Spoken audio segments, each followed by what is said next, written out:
Ready? I plugged mine in Okay. on the tablet. Yeah, free. I think Plugged that's into my like question. another- All right, everybody. Bob, can you hear me? Are these on? We hot? Okay. All right, good evening, everybody. This is the Town of Decatur Town Council regular meeting, Tuesday, March 21st, 2023. It is 7:04 PM. We will start the meeting with the Pledge of Allegiance. We have no scouts tonight, huh? Not tonight. All right, so we'll do it on our own. Please rise. Yes, there you go. I pledge allegiance to the flag, of the United States of America, to the republic for which it stands, one nation, under God, indivisible, with liberty and justice for all. Thank you. Penny, will you call the roll? Robin Bates Mason. Here. Rita Patino. Here. Tom Butterworth. Here. Mark Dembski. Here.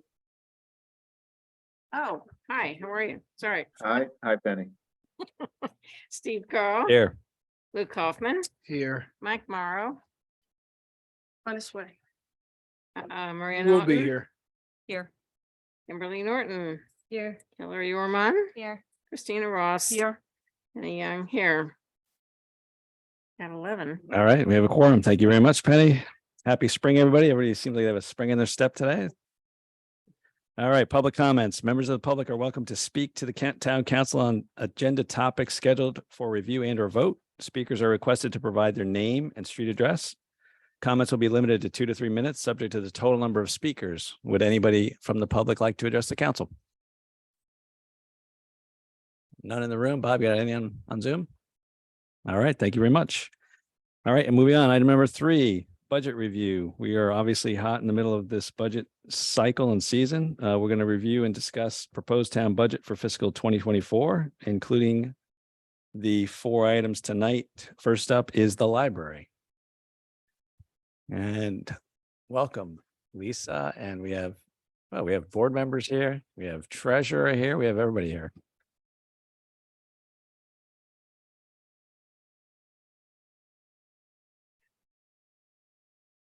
Yeah, actually pull that mic over. That's probably the best. That one's for the channel 79.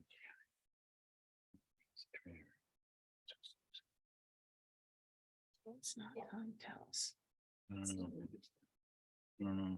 And Josh was kind enough to give us our little sheets here. So you'll find the library budget on page 36.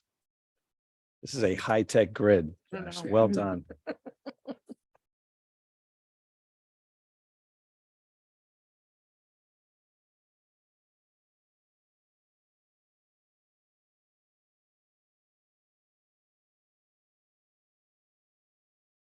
And obviously it's on your tablets as well. Thank you for having us tonight, and I'm with 2 of our board members here tonight with me, Eileen Thomas and Rob Love, our treasurer. Welcome.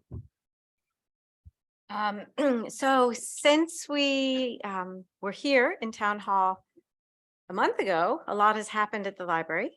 So I've included a few, for those of you who haven't been in, a few images so that you can see what's been happening. So the new library, this is the entrance at Maple Street. And now this new library has enabled us to really be the essential place for lifelong learning, culture, and connection. Building meaningful community connections through our centrality here in town. As a community anchor, supporting community well-being. And providing the spaces and opportunities for learning and cultural appreciation. These are just some images of the outside of the building, just in the 4 weeks since we opened. And some from the inside.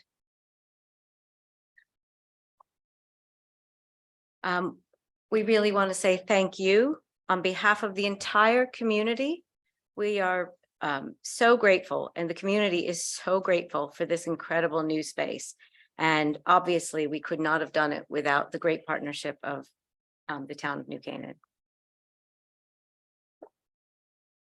So in the first 4 and a bit weeks, we are seeing an awful lot of love from the community. Since opening day, we have an average of 1,300 visitors each day. That average takes into account Sundays where we're only open from 12 to 5. As well as Friday and Saturday when we're open shorter days as well. We've seen 41% more books checked out in this compared to the same time period in 2020, which was sort of the highest it had been in history before that, just before the pandemic. And in this first month, we've seen 792 meeting room bookings with a total of 2,335 people using those meeting rooms.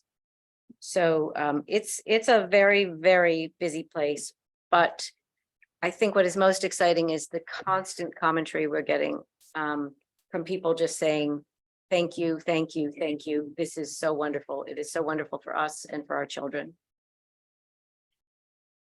So this new building, as we've talked about for a long time, and you well know, although it is a bit larger, it is much more efficient and offers both more and better spaces and services for our families, our remote workers, our local community nonprofits, our local businesses, and enables us to deliver much more experiential learning and cultural appreciation.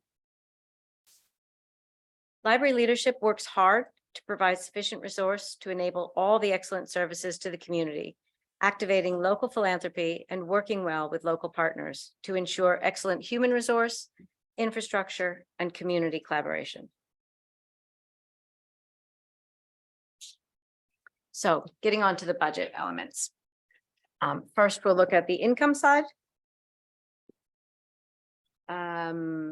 Philanthropy. As you all know, about 25% of our operating budget and all of our capital budget comes from philanthropy. Last year, we raised almost $813,000 through giving. This year, we're budgeted for $775,000, and we're right on track, right where we should be at 8 months in the year, at aiming for that 775. When you look at our peers, philanthropy as a percentage of our operating income is higher at New Canaan than any of the other libraries with which we compare.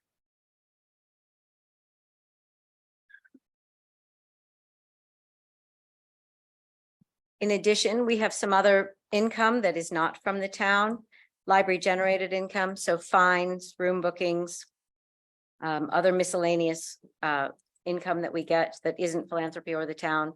We get a small and shrinking grant from the state of Connecticut.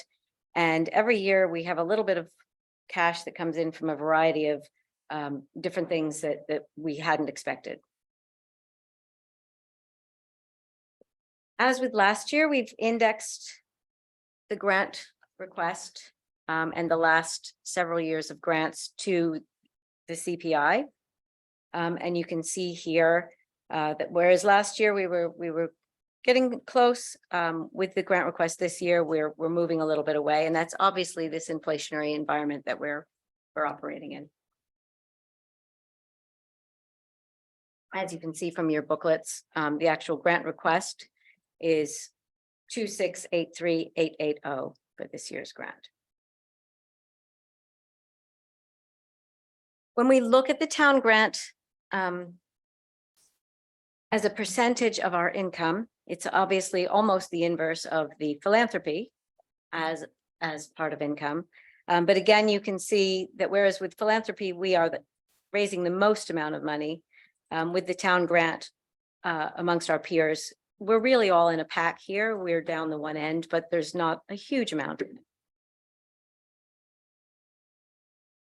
On a per capita basis, it looks a little bit different.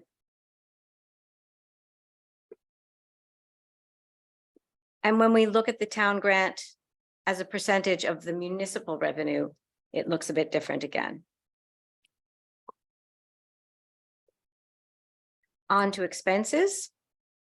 The largest of those is, of course, compensation.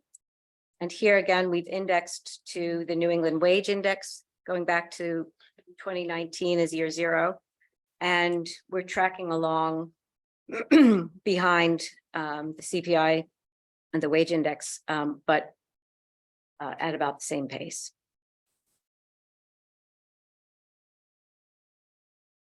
Again, looking at compensation as a percentage of our total expense, we're pretty well in line with most of our peer libraries. And we are incredibly fortunate to have one of the most talented staff, I can say in 35 years of working in libraries, the most talented staff of librarians and library workers that I've ever had the good fortune to work with. And they are absolutely passionate about this community and the work they do in the library. They work hard and they work smart to deliver extraordinary learning and collections to everyone.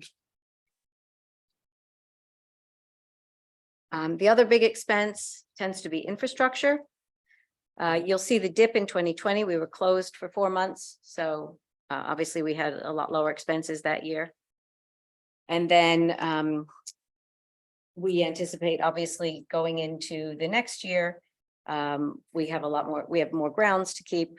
We have a bigger building, so it's up a little bit, but it's pretty much on a par with where it was back in 2019. Wanted to make sure I gave credit to all the many photographers. We've had people streaming into the building every day, taking photographs for all sorts of reasons, and I was able to borrow a lot of them. And at 6:30 tonight, I received this photo to show me what was happening up on the roof with the solar installation. So that was super exciting. And so that's the end of the show and tell. And now I'm happy to talk through the budget or take questions about the actual budget itself. You can talk through it and then we'll ask questions if you want. You can hit the highlights, Lisa. We watched the Board of Finance presentations as well, so we're pretty up to speed. We watched the Board of Finance presentation that you did, so Yeah. you know. I know by the time I get here, it's old news.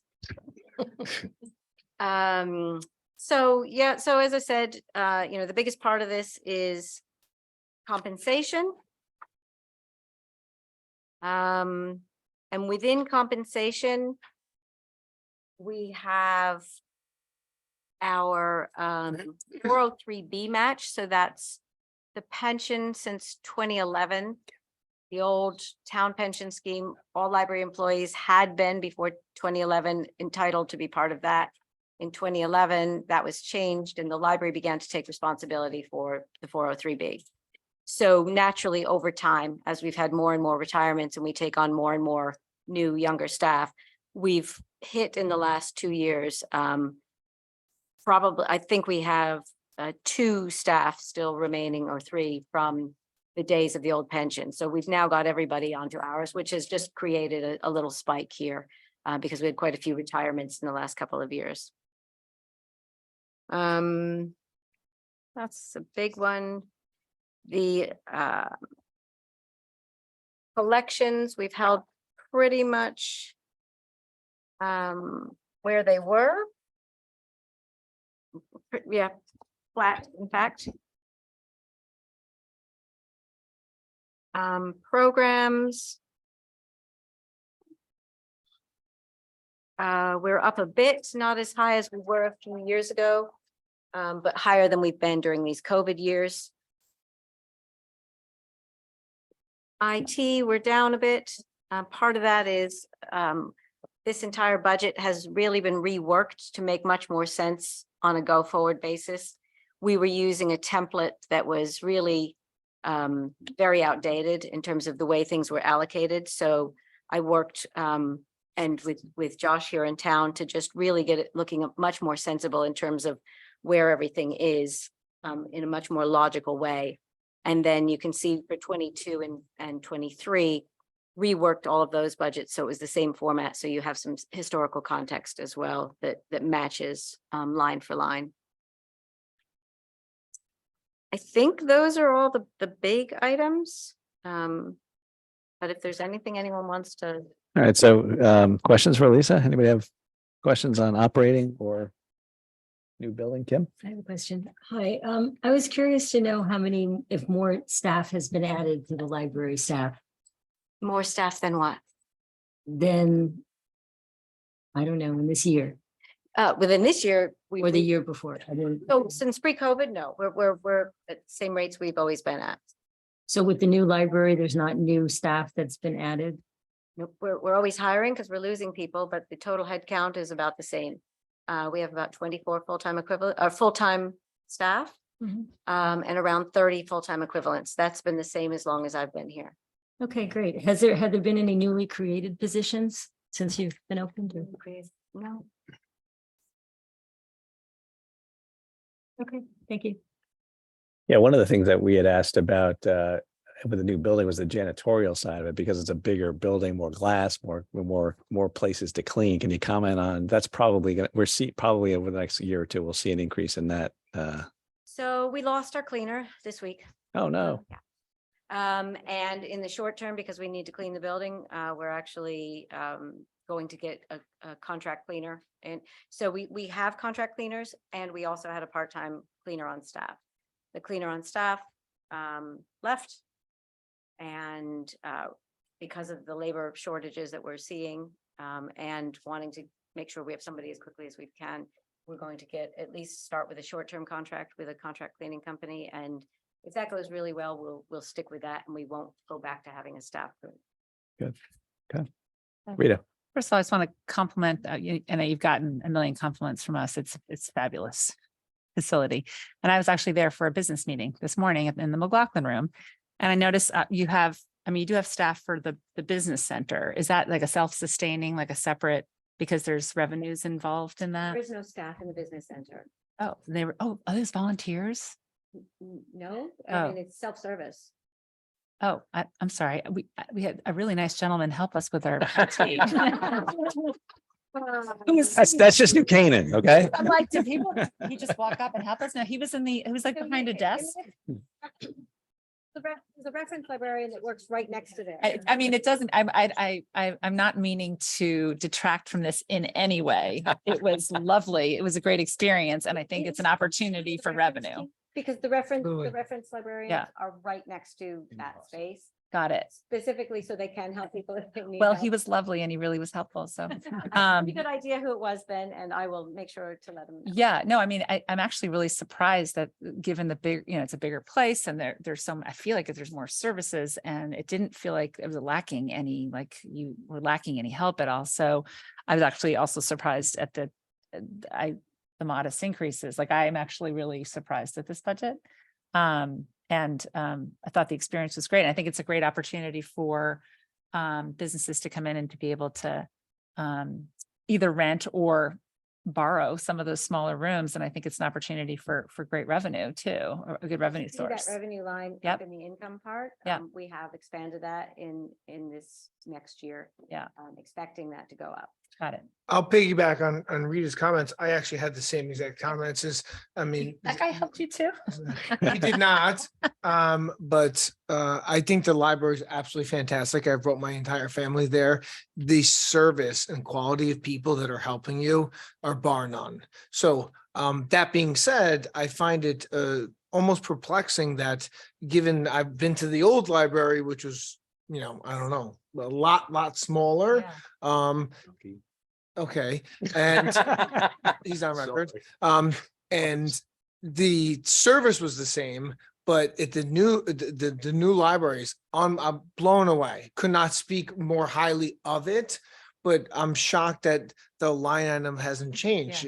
I would assume that there'd be increased costs, increased services, and I don't know who this person is that helped Rita. Give him a raise. And, okay, but besides that person, I was helped by 3 people with my 3 boys. And they were extreme. It wasn't like somebody just servicing you. They were extremely knowledgeable, so that I would anticipate that the expenses would go up. Yeah. So saying So glad to hear this. Steve's gonna kill me for saying this, okay? Steve and Penny, but no, I would just assume that given the size and scope of this facility, which is remarkable and amazing, that it's, how can we tie it to the old budget? or old expenses in terms of employee headcount? So one thing is the automated handling. So all of the team that used to check in all the books Oh, okay. are now out front doing customer service because we have a robotic materials handler to do that. So that's one part of the equation. The other part is they're not working against the building. They're working in a building that actually is designed for workflows instead of impeding workflows. So the old building was so truly terrible for workflows and for all the work we were trying to do. The actual building took up, we once did a bit of a time and motion study to understand how much of our day was spent battling the building.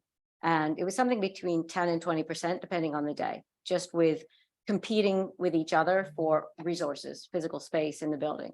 Having to schedule, time spent scheduling meetings and other things in the building because there was no space.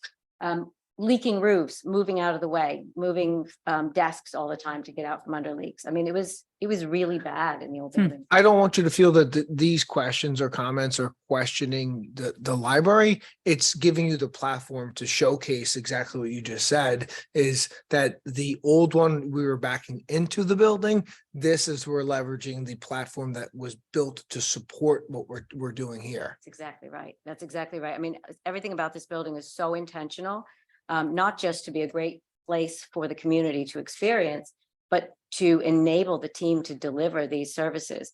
And there is no question that this team are absolutely the best. I mean, 35 years I've been doing this. They are the best team I've ever worked with, and they 100% deserve more money next year.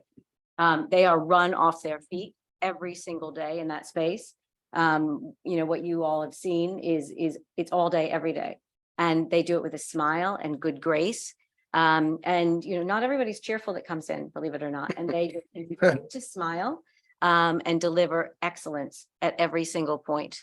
So thank you for the compliments, and I will pass them all on. But they are truly deserving of that. So I did see Thank you. cafe in terms of the revenue. Is there a percentage of? Lease?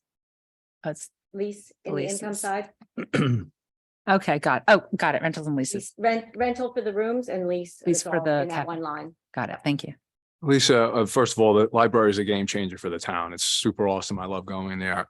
Question I have with respect to one of your slides, slide 6, you talk about partnerships and collaborations. Can you shed a little light on that? And, as a town, we just want to understand our town funds being directly allocated from your budget to any one of those partnerships and collaborations. So in fact, we use those collaborations to extend what we can do, which is partly how we're able to do so much with the budget we have. So we'll work with other entities and they'll bring their resources as well. Sometimes that's time, right? Right. So there are a lot of nonprofits in town that are time rich and cash poor. So we'll work with them and they help us to put on an event or a program. Planet New Canaan is an excellent example.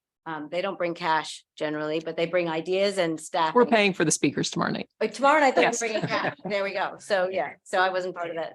Yep. That work for tomorrow night, but it works differently depending on things. So sometimes we'll both come together and add some cash to bring as speakers. Sometimes it's equity in the form of labor with, say, the local garden club, who we work with to put on a program. So we are never spending money on other entities. We're working together to deliver something for the community.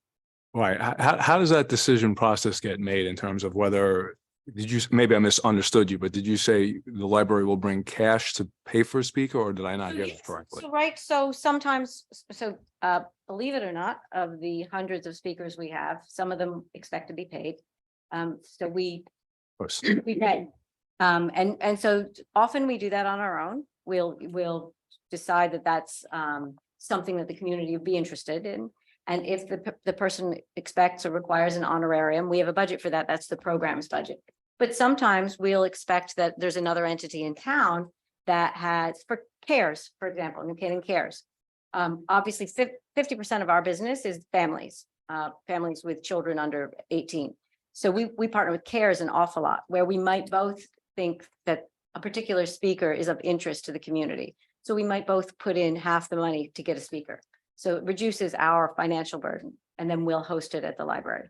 So is that known to the community, so anyone can approach the library and say, hey, we have an idea, or a program? I just You want to can understand that. make it turned down if it doesn't fit so we've got lots of, we have curricula of learning that we're working to. We're working on a sort of an 18-month window.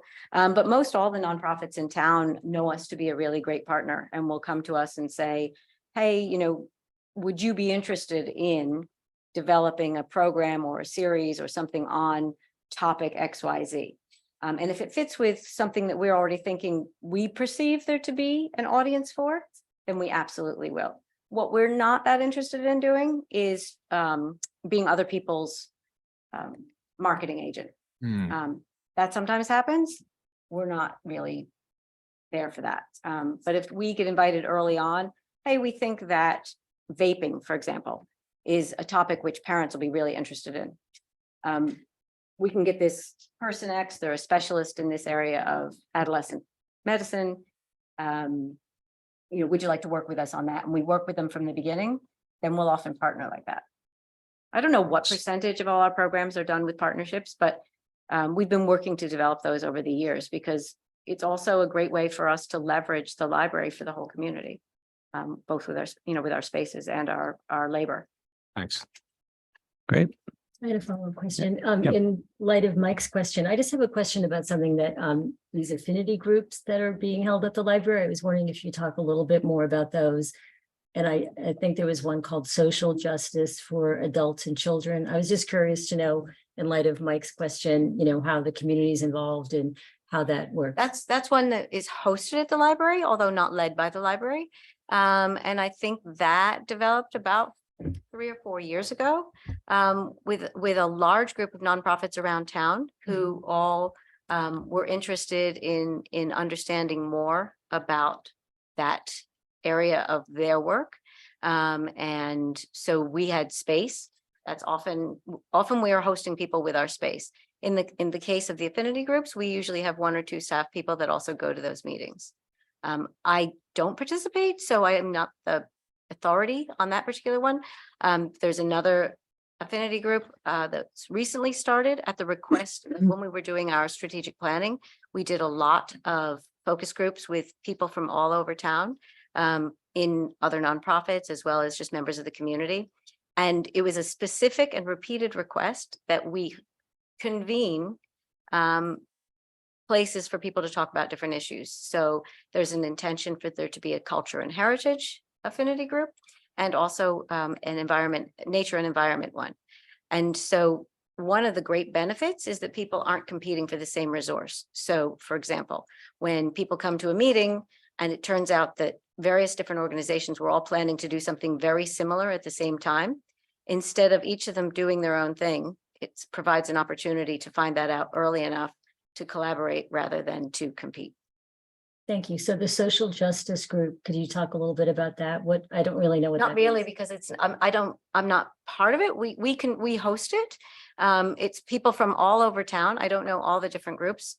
I know are represented various faith organizations. STAR is represented there. There is a group that represents disabled people in town, people of various minority groups in town. I know that all of these people are part of that, but I don't know very much more. In collaboration, they have put on different programs over the years, but it's been going on for 3 or 4 years. So in light of Mike's question, if someone wanted to start an affinity group, they could be considered by the library. Is there a process of how, if someone wants to start a new affinity group or? So no, there is not at the moment. I mean, that the social justice group came about as a group of people that needed a place to meet. So Well, I would we assume there's other provide people places that to want a meet. place to meet. So I'm just saying, is there a process for people to form affinity groups? We don't. Yeah, I mean, you can, anyone in town can use our space. If it's not profit making. And it's not political, a part of a political party, Right. then anyone can use our spaces. Okay, thank you. Appreciate that. Thanks. Getting back to the, Christina, go ahead. You have a question? I want to congratulate you on the library. I think it's a wonderful asset for the town. I do, however, have a question because I have heard from many parents about President's Day, I believe it was, where there was an LGBTQ flag, but no American flag, whether they were Democrat presidents' books, but no Republicans. And I just hope that that's not the case, and perhaps it's a That's not the mistake. case. But going forward with all these affinity groups and with all the new programming that you have, I hope that it's balanced because the money supporting the library comes from the taxpayers and everybody should be represented equally. 100%. We're all about inclusion. Thank you. All right, getting back to the actual building, you mentioned solar. When is that actually going to be up and running? And what and any numbers yet as far as what we would expect that to, as a percentage of there's a lot of power going on, obviously, so. I understand that we're aiming for it to deliver about 30% of the Great. total annual energy draw. When it's coming on stream, I'm not sure. They're up there at the moment installing it all. So I think within a month it should be all hooked up, ready for the longer days and the sunnier weather. Great. But And then is the cafe actually open yet? Are they next week? Okay. I was going to ask you if there's any it's feedback supposed to yet, be but this week. It's their current business is in New York State, so they had a lot more licensing work to be done in order to be up and ready and cross all the Ts and dot all the Is. So it's just taken slightly longer than anticipated, but they're expecting to be here for Monday, except the 27th. great. Maria, I have a couple of questions, and I'm glad you're getting all the positive feedback and sounds like it's great space. I haven't gotten there yet, but I will. I had a question about, it looks like the library's trending or tracking to be 75% of its support from the town. Do you foresee that going down at all in the future? No. Not with any of the savings? It appears that the community expect more. So based on the amount of people coming in compared to in the past, the participation, the use of books, everything else, it would seem that the community expects us to grow, not to shrink. Okay, and my second question is, and maybe this is because we're spoiled by the Board of Ed, the budget has so much more detail, like each of the categories. Is there more detail for each of these numbers, like So there's- over time, I the don't know if you can staff? see the lines, but they're all rolled up to make it fit on your page. There's a lot more lines in the budget than what you can see. Oh, with the okay. headings. And does that include like the head count, like we were talking about head count over time? So it's, the head count, like I just said, it's 24 full-time people and then about 20 part-time people. So that increase is just raises the The increase. 4%, Yeah, which is significantly less than the cost of living increase, is just a small increase. Yep. and it's been 24 employees No, 24 full-time employees. full-time. Okay. Since I got here in 2013. The number of part-time employees goes up and down. They work different numbers of hours, right?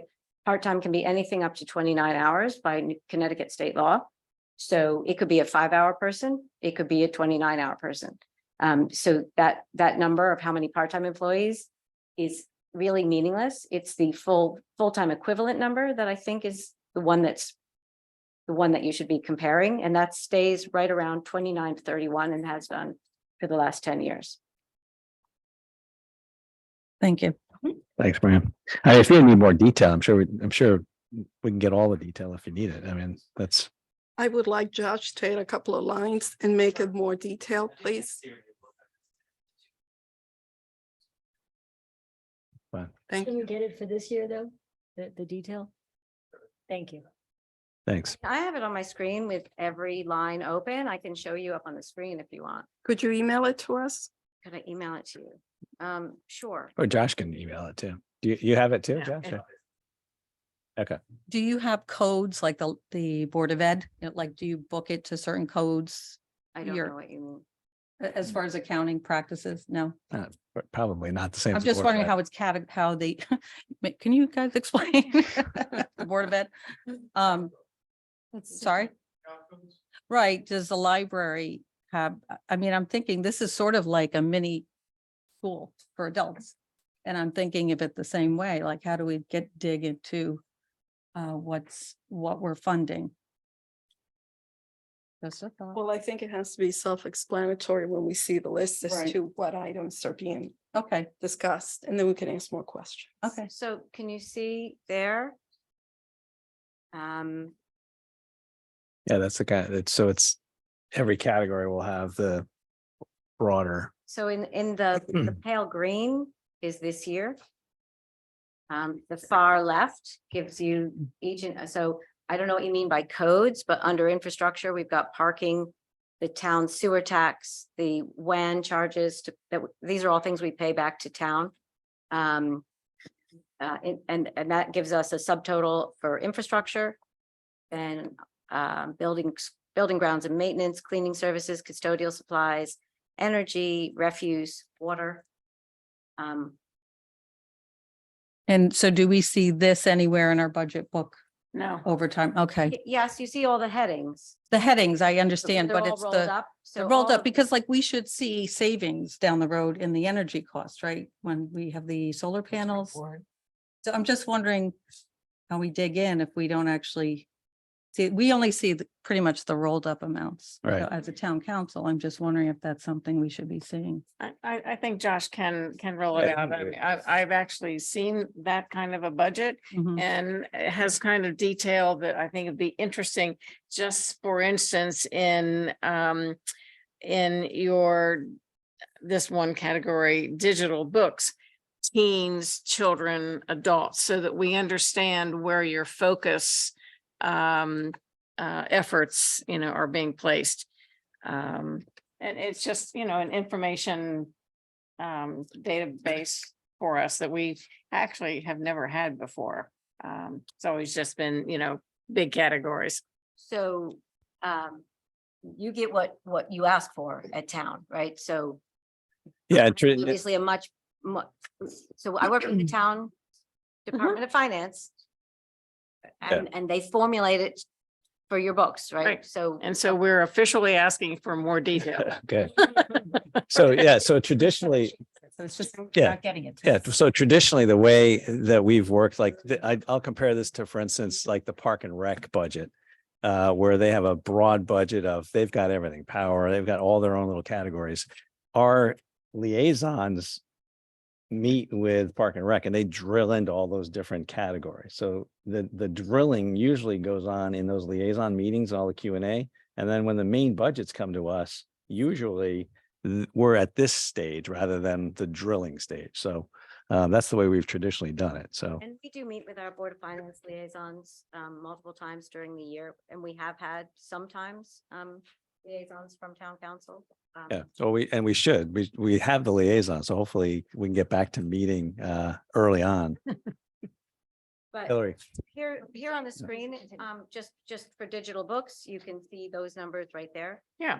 So as I said, it's just something that we haven't, been party to, and Well, and I think with the new building, it's important, as Maria said, to sort of do a comparison year over year and sort of get the trend going as far as what we can expect as we go forward. It's So- highlighting how efficient and effective you guys are and having more detailed information. I think Maria's focus, and I'm not speaking for you, was to showcase that you guys are extremely buttoned up, you know what you're doing, and there's cost savings, energy and things of that nature that may not be directly tied to like an overall bullet top line, and to showcase like you did this, the solar has a direct effect on expenses and a reduction and over time. So it's not questioning, it's showcasing really. I For mean, sure. I is mean, that right? Yeah. always happy to share whatever you want. So I think always have. And I also, in addition, at a high level, if the town has IT services and the library has IT services and the schools have IT, is there a way to, Share save that So share we've services? Talked about this a few times over the past 10 years. We have one IT person and we have a huge amount of software. So the answer is there would be no synergy for us to work with town. It's come up before. People have talked to Chris Kaiser. What would this look like? He knows what our operation looks like. Most of our budget is software, over $100,000 of software. Everything, we're an IT business. So Everything runs on all these different platforms. So that's the big cost within IT. And then we have one IT guy to manage everything and he runs all day long. So if we didn't have him, town would need to put on a full-time person to run down the street and run around the library all day. Because we'd still have all those software costs that are a big part of this and networking costs, which is not a person. But we are on the town's WAN. And if you look up here in the expenses under infrastructure, one of the increases that we have this year, looking forward, is what we pay the town for those IT charges. So you can see there, it's jumping up to $14,000 because we have that much more IT infrastructure in the new building. And we pay the town per port for being on that wide area network.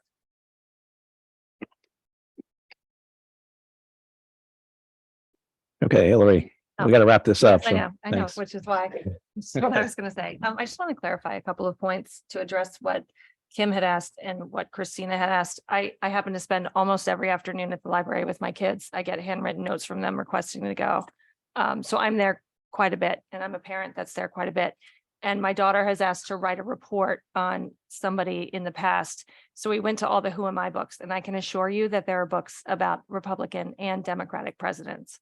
As someone who has been there, it's very inclusive there. The social justice groups, they're not affinity groups that are affiliated with the library. Like Lisa said, they're hosted there. And in fact, the one for middle school and high school kids is a book club. So it makes perfect sense that it would be hosted at the library. And again, I don't know what the preconceived notions are about social justice. I know it's become sort of pejorative in certain circles, but it does include people of different races, ethnicities, religions, abilities, and disabilities. It's a whole host of things. And so I would hope that we're not casting aspersions on a group of teenagers who want to meet to read in a library in a community space. And the parents do something quite similar. So if you have questions about it, you can reach out to that group.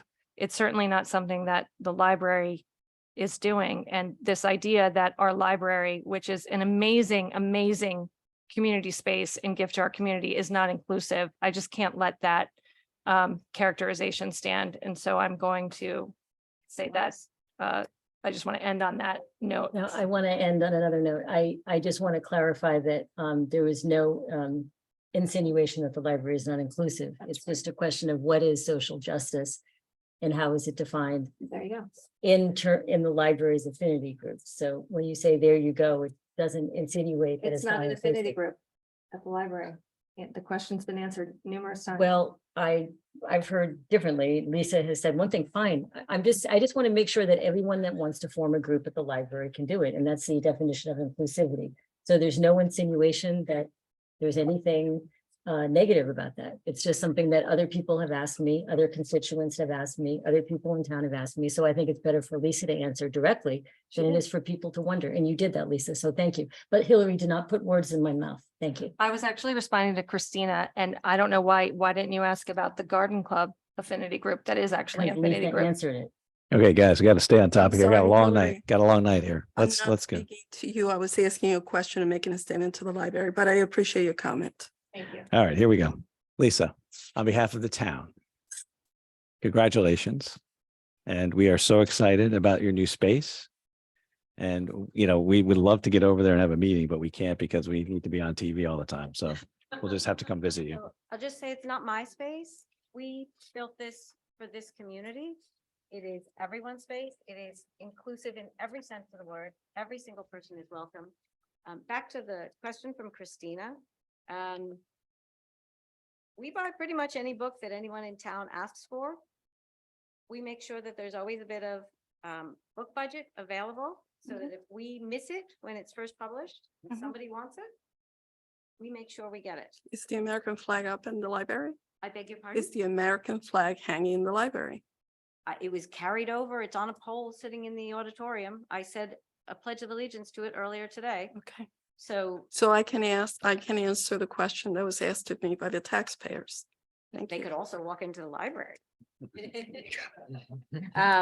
But yes, there's a flag there. There's gonna be a flag out on the green. When the green gets done, there's an enormous flagpole that's in all the pictures. That'll be outside.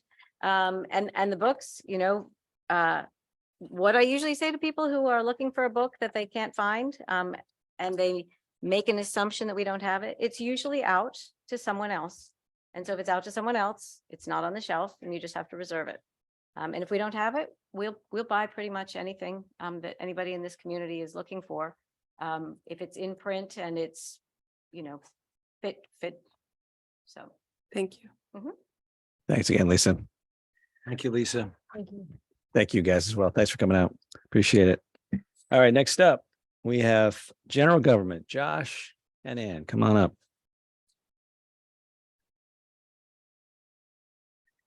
And let's see, our little cheat sheet here says we are on expenses on page 3, revenues on page 22.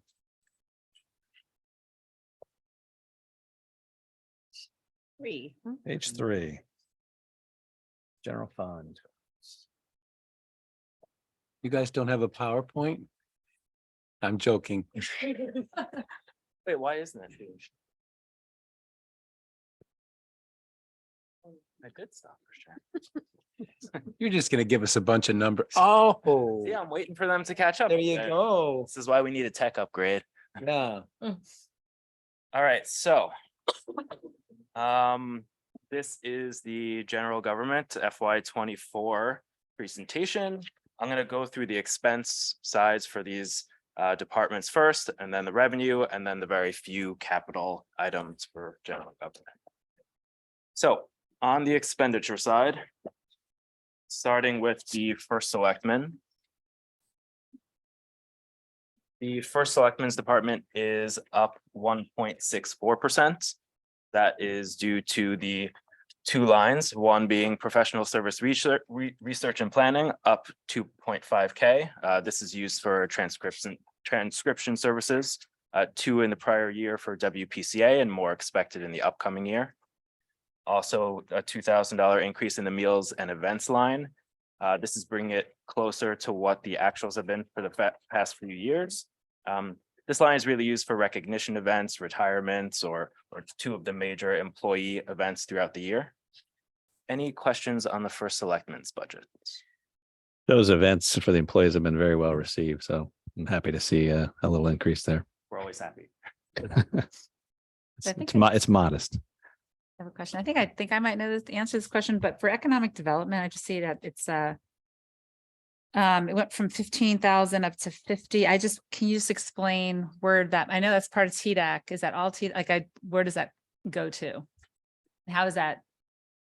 Tucker would be better. Okay, yeah. There are 3, but I can't remember. The what 3 the parts are, to it. yeah. Okay, great. Luckily, we always in have terms of Tucker. the effort, what. Just curious where that goes to, and I'm just curious. where it goes So to. we have 3 areas of focus this year. So this is all it's all TDAC? Yes, TDAC. Okay. So we're developing a business development guide, which will help those people that are starting new businesses in town. It will take them through the whole process. Okay. We are doing some Instagram posts with Unlocking Connecticut. So they've got 250,000 followers. We're doing that kind of thing. And then we're just doing some general marketing. I mean, these are the large buckets, Right. some general marketing of the town with various projects and initiatives that have come our way through others. And is that Live No Canaan, how, now that we kind of. We took did over- that once. So that's not in No. part of economic development? No. Okay, so all of that is under, and that all comes from the TDAC, the discussions Well, that you it's guys do. not a TDAC account. It's an advisory account to the first selectman. We make proposals to the first selectman who will approve, and then we'll take them, depending on the cost of the initiatives, we'll take them through the town bodies for approval. So you recommend it and then the Yep. first selectman approves it. Okay. Yeah, and the group, we meet once a month and, we go over all the, as I say, the 3 areas of focus. Plus, we always have a speaker and the ARPA request this year fed right into some of the work that TDAC's doing. Yeah, and that's the only thing that's in that budget. Yes, Okay. All right, thank you. sure.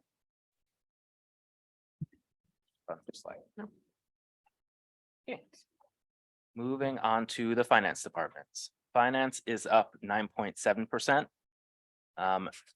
This is due to the following lines. Salary full-time is up 11%. This is due to the addition of the new grant writer position. Without that position, the revised budget to this budget would be only up 2%, about 1.9%. The salaries part-time line is up 25% in addition of the associate risk management position, part-time position. The service contract line up 6%. That's due to increased costs from our accounting software Munis, which we recently had an upgrade on in December around Christmas time. And a 4.8% increase in the professional service audit line due to the expected rate increases from our auditors relating to their staffing needs. Any questions on the finance department? I would like to see more detail on this. On which one specifically?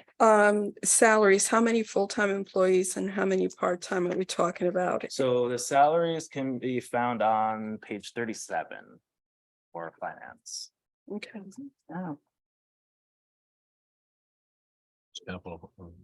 So Josh, going forward on the grant writer position, in the future, I think it'd be helpful to see the results of the grant writer, just, going forward, not today, but next time we meet as, in the budget cycle, we should see that, we have this grant writer position and it's obviously going to pay for itself, but it would be really nice to see and give that person some credit for, the work they do during the year. So I'd like next year, it'd be nice to see that, the results of the grant writer, just so. Probably doable. Okay. Hopefully.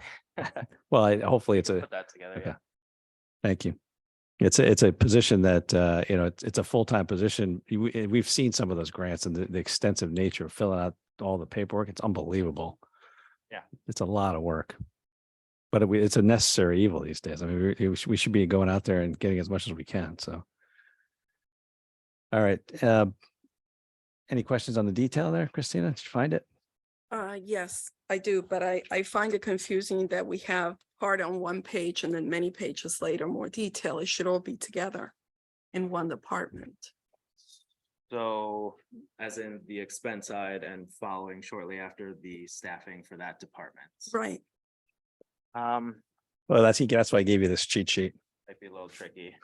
Yeah. Too tricky. It's more of the Yeah. format also. We shouldn't need a roadmap to figure it out. Okay. The budget seems to change every year and it's just not. The same format it was last year I know. and the year before. Yeah, they just drop it in there. But yeah, there is a lot of page turning. It's a lot of pages.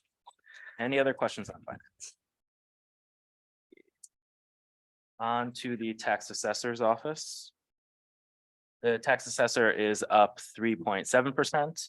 The 401A contribution line is up 4.1 thousand. This is increasing due to just to reflect the actuals for the past years. Their service contract line, it's up 26%, which is really only just under 5,000. They are undergoing an upgrade to a QDS cloud service that they're sharing the total cost with the tax collector's office, as well as the lines in the outside contract services, office equipment, lease and rental, and advertising.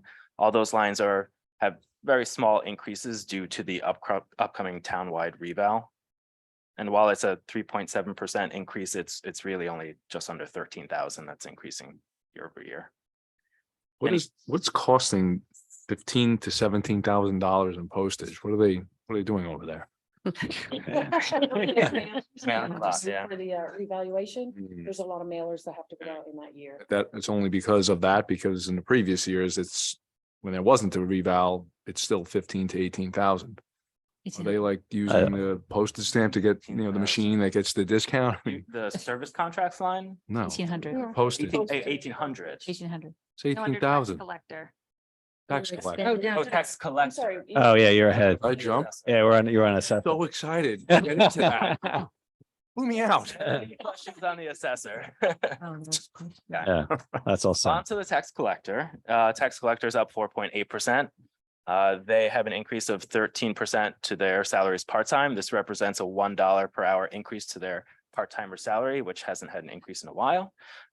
Service contracts up 42%, which sounds like a lot, but again, it's the other side of that 4,900 QDS cloud upgrade that they're sharing with the tax assessor.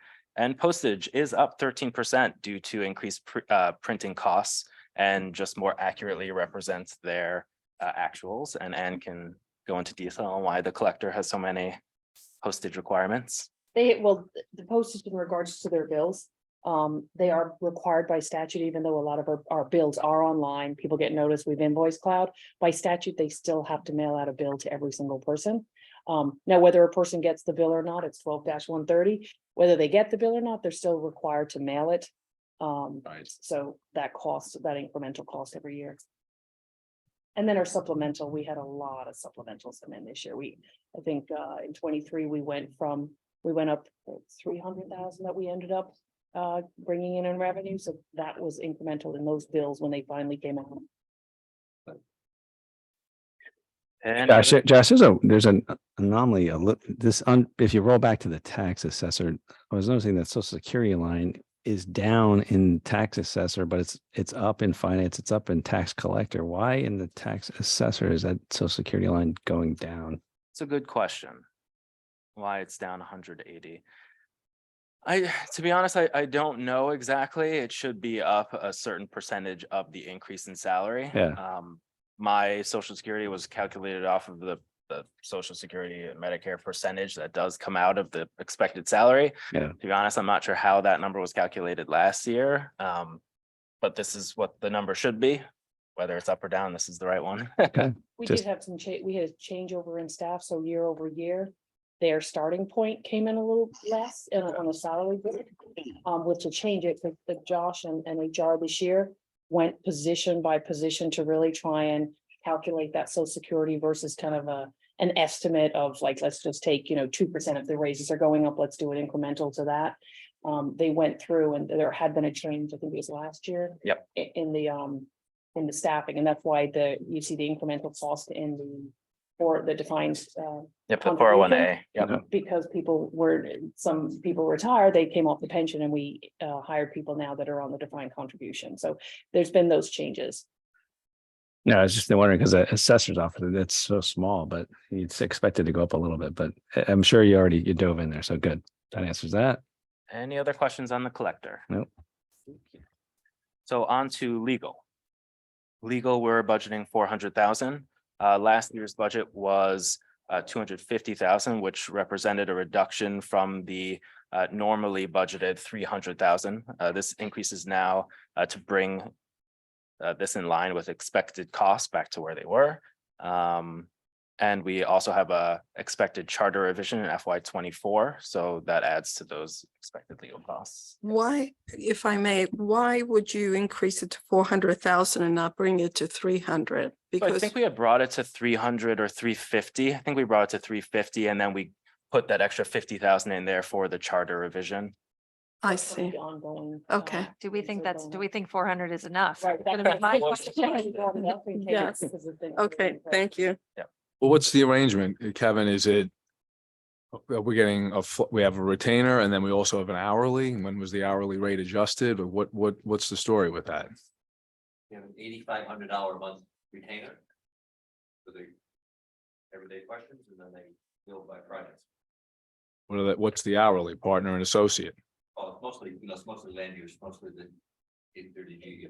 No, I'm saying, what's the hourly rate for the partner? What's the hourly rate for the associate? Have we saw an adjustment? Has it just been increasing like everything else? I mean, do you know? Well, Nicholas just got made, Nick was made partner this year, right? 180 an hour. He was billing 180? 180. He was He was billing for a partner. forget it now. It's probably like 1,000. So the base that we're paying them is 102. It's valid, but I think the top rate we're paying is like 350 an hour. Okay, good. But the base we're paying them just for the year, if they do nothing, the retainer is 102,000. So just consider that as spent. So take That's away. about 6 or 7, 8 lawyers that are eating that up, so. Right, but that's, Retainer No, gets there's spent. one- Yeah. Give you a big chunk of that. Hillary, I'm sorry, clarify.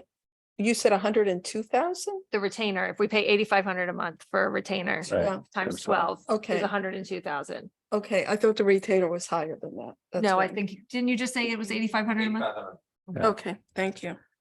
Yeah, because if you look back, 2020, it was 224 total, and then it jumped in 21 to almost 600,000, then back down to 350 for 22. So 21 was an ugly year. Was Hopefully, it contract negotiations, Mike? Do you remember? Was that when we were Could have been. negotiating all the? It was a lot. Yeah, it was a It was big a lot- year. big A year. lot It was of a lot- it was a lot contracts needed going to on. be settled. So if that's all covered under the retainer, No. not at all. That's all hourly. That's hourly. It's a big number. It's a lot of contracts to settle. So So that was 21, right? So that explains the 21. jump. 20, yeah. And last year, what did we settle last? We settled police last year, correct? And fire. And fire and DPW. Okay. Any- But with these litigation, the 830G, what do we expect those to last for what throughout the year? Oh, come on. as an optimistic guy, I like it. They're almost over. All right, All right, 400,000, I guess we're gonna go with that. bang the gavel. It's 400,000. On to the HR department. So HR is up 2.4%. This is due to 3 items. Their training, tuition and reimbursement is up 3,500. This is due to 2 employees that are working on their advanced degrees currently. $1,000 increase in their training line. This is just to reflect the past year's increases, bring it in line. Program meeting and expenses up 700. This is used to support events such as the blood drive, healthy hearts and stress in the workplace. Any questions on HR? What's payroll processing, like ADP? Yep. Can I ask Thanks. you a question? Is there any kind of arrangement with any groups in town so that employees can go work out or go to a health club or do anything to get and get any kind of credit back? Or I know For employees, employees. yep. We do get reimbursed, I think up to $20 a month, $30 a month. I don't use it Is that well. with local groups in town, like local businesses or? No, I can think they- it's anything that's health related, wellness related. Yeah, if you go to your own gym and you submit your billing for it. Oh, you get $20 a month. Correct. Yep. Information technology. 30. Is there any thought of increasing that or? That would be nice. developing I don't know if there is relationships? thought. Oh, yeah, we'll definitely. No, I'm just wondering, like developing like Club Pilates is across the street and there's other gyms. I don't know. It just seems like a natural synergy for people who are here. It's just curious. We also, like this year, we brought in a nutritionist and several of us did that for 8 weeks. And worked with her, and we paid a portion and the town paid a portion and things like that. So there are programs and they've done programs like that over the years. Yeah, well, that's great. Oh, that's cool. But I mean, that's a great point, Kim. I think, you know, and especially using New Canaan resources, anytime we can give back in town and, you know, partner with local health vendors and health food place, whatever. I mean, it's a win-win. So A great idea. Yeah. And they're there all day. Yeah. great idea. All right, on to the IT department. IT, it did change this, okay, is up 15%. This is a 4.9% increase in the full-time salary line. This is due to Sal DeLucia's promotion to IT project manager, as well as a new hire. And a $37,000 increase in the service contracts line, an estimated 37,000. This is due to 30,000 increase for the Open Gov platform for the health and land use and building departments, as well as 5,000 for Zoom costs and 2,000 for increase in their existing contracts. And they hardly have any postage. No postage, mostly emails. Good.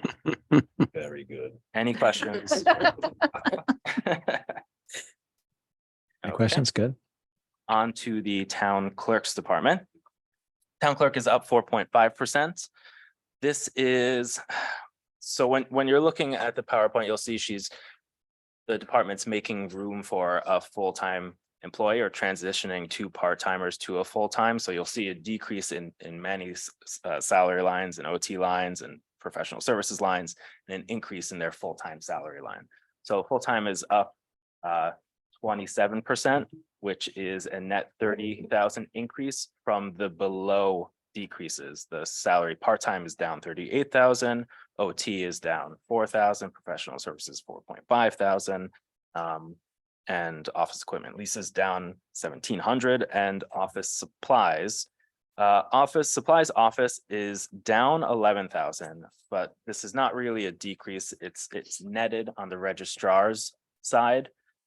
This is the town clerk dropping or giving to the registrar the budget for ballots that are used for in-person voting. So ballot, I can't remember what it's called. Ballots. Absentee? No, the opposite of absentee ballots. Same day, in-person. same day voting, is that what you're talking? Got it. Can't remember what that's called. Poll ballots, maybe. I think. Any questions on the town clerks? I do. Sure. Where's the breakdown for the salaries? It's That will not on be- page. On page 39, sorry, 39. 39.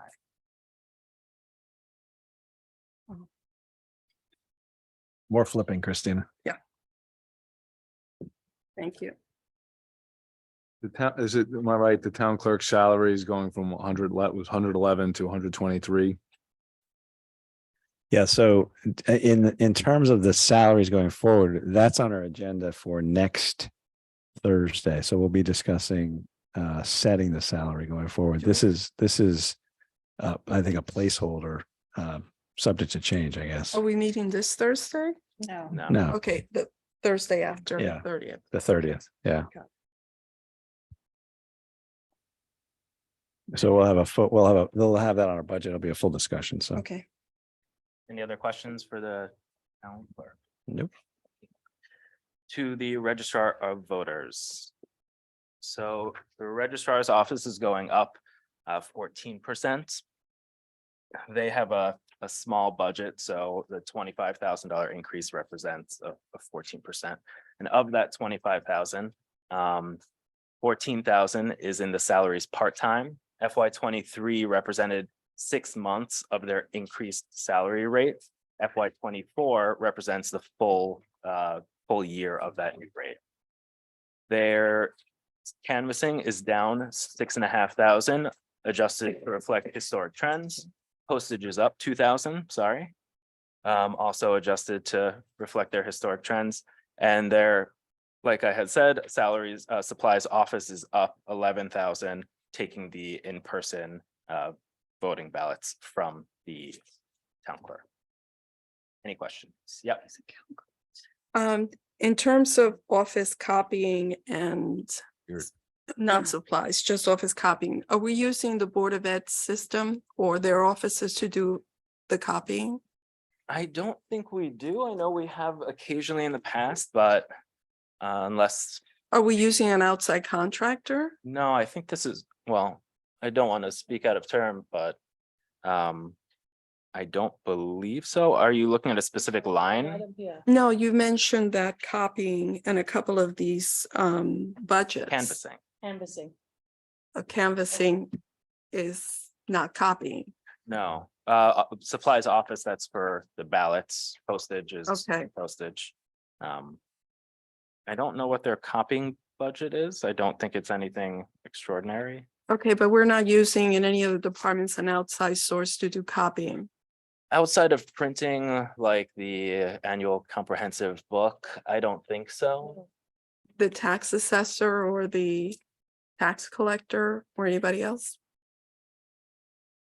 And we have bills printed, but I'm just trying to. we don't print that many large form books. Their contracts with their vendors? Right, but I thought that part of the idea was to use the Board of Ed's or the school's administration's copy center in order to save. So in the past, we have a couple of big projects. Okay. That makes sense. But Yeah. The coordinating all the town departments to the high school and back. And the way would be too difficult. but Okay, We've done it for a couple of larger projects to save some. okay, thank you. Yeah, I think the Thanks, budget Brian. book had been done once or twice. Yeah, exactly. Yeah. Okay, But we don't have that many big Big printing projects. okay, I'm not suggesting any big printing. All right, any questions on the registrars? Nope. Okay. On to land use. Land use is up 2.8%. This is It represents a 15,000 increase to the code enforcement officer and a 25,000 increase for the upcoming POCD. Any questions on land use?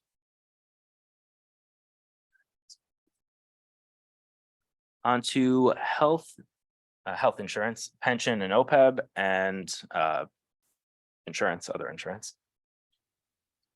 The contribution to Town Health Benefits Fund has reduced 300,000 because of the differential between the ADAC and the expected claims on the OPEB. The 401A BOE contributions is up 21% to reflect the current actuals plus 2.5% expected salary increases or projected salary increases. The town pension contribution is down 934,000 to reflect the recent recalculation I'm sorry, that's a typo, by Hooker and Holcomb. That's a tough one to say. Yeah. Doing great. Hooker and Holcomb. Of the required funding at the new discount rate of 6.625. Any questions on these three departments? Oh, good, Josh. Keep it rolling. On to parking. Parking is up 1.6-ish%. This is first the good one. The OS, the outside contract services, is down 14,000. This is an expense that coincides with how many parking tickets the town is issuing. So naturally, the number of tickets as they go down, this number goes down correspondingly. And we have very good parkers and we give them less tickets. So this number is going down. It's a good thing. Salaries overtime. This will facilitate coverage on Saturdays, and we do currently have coverage on Saturdays, but it pulls off one of the parking officers from their normal operating hours. And so really the minimum number of parking officers we need during normal operating hours is 2. It's what we're up to now. So this 7,000 OT will facilitate 1 officer on Saturdays going around. Any questions on parking? Yep. I know that it was reduced, the number of people in the parking department I believe it was. from 4 to 2. Yep. And is that a reason why it's down? 3 people in the shop. 3 people. in the But two department. two officers. 2 officers, yep. Is that a reason? The COVID is over. We have a new app now. Yeah, You can technology. free up the time, so they're being people are being much more efficient about how they pay for their tickets. There isn't a lot of that time. Things like that. We're not issuing as many tickets. Okay, We're being a friendlier town. yeah. I have a question more on it's on the revenue side, so I'm sorry if this is out of turn, but since you're talking about parking, the parking that's across from the library, I was told that is not like in effect right now. It's not like you do not have to pay there right now. Is that right? Library pays for those 76 parking Yeah. spaces. For all, We will never have to pay for it. Yeah. Then you have a map Who have on the you been library paying? of the. I've been paying every time I go. Central I found out School. today. The imposter guy? No, I get my space. I go and I wasn't the only person. Like several people walked in with me and we all paid. Oh, well, And so we were not aware that we did not have to pay. the library designated spaces, you do not have to pay. And there's signs on some of them, but the rest of the signs are coming so that they'll see it, but yes. So I was just curious because I've been paying every time, which is fine. It's $2, but Now you know. Is there a kiosk? you're welcome to Canaan. Where are Is you a paying? kiosk right there? Or are you There's a paying kiosk online? right there on the way into the library. Oh, It's right that's there. deceptive. It's not clear. And literally all of us, there are 3 people walking in together. We did it together, walked in, and then someone said, yeah, I'm just saying, it's $2, but Well, the Just $2 is gonna pay for the more signs. well, it's more like 6, and I did it 3 times. But yeah, it wasn't. Okay, Rita wants her own light item for that. Yes, can you just put that? Get that in there. Keep it rolling, Josh. Mike Dynan, Okay, maybe he can do it. So- Did you hear? on to debt service contingency and transfers. The contingency line is up 100,000. This is increased to account for fluctuations in energy and gas prices. Right now, we have a flat 10% on most departments for their energy and utility costs, and this kind of represents the unknown for what might happen with those energy costs. Salary contingency is up 213,000. This is due to the upcoming town hall union contract negotiations. Transfers to tax supported capital is up 352,000. Last year, we utilized bond premium to knock out almost all of it.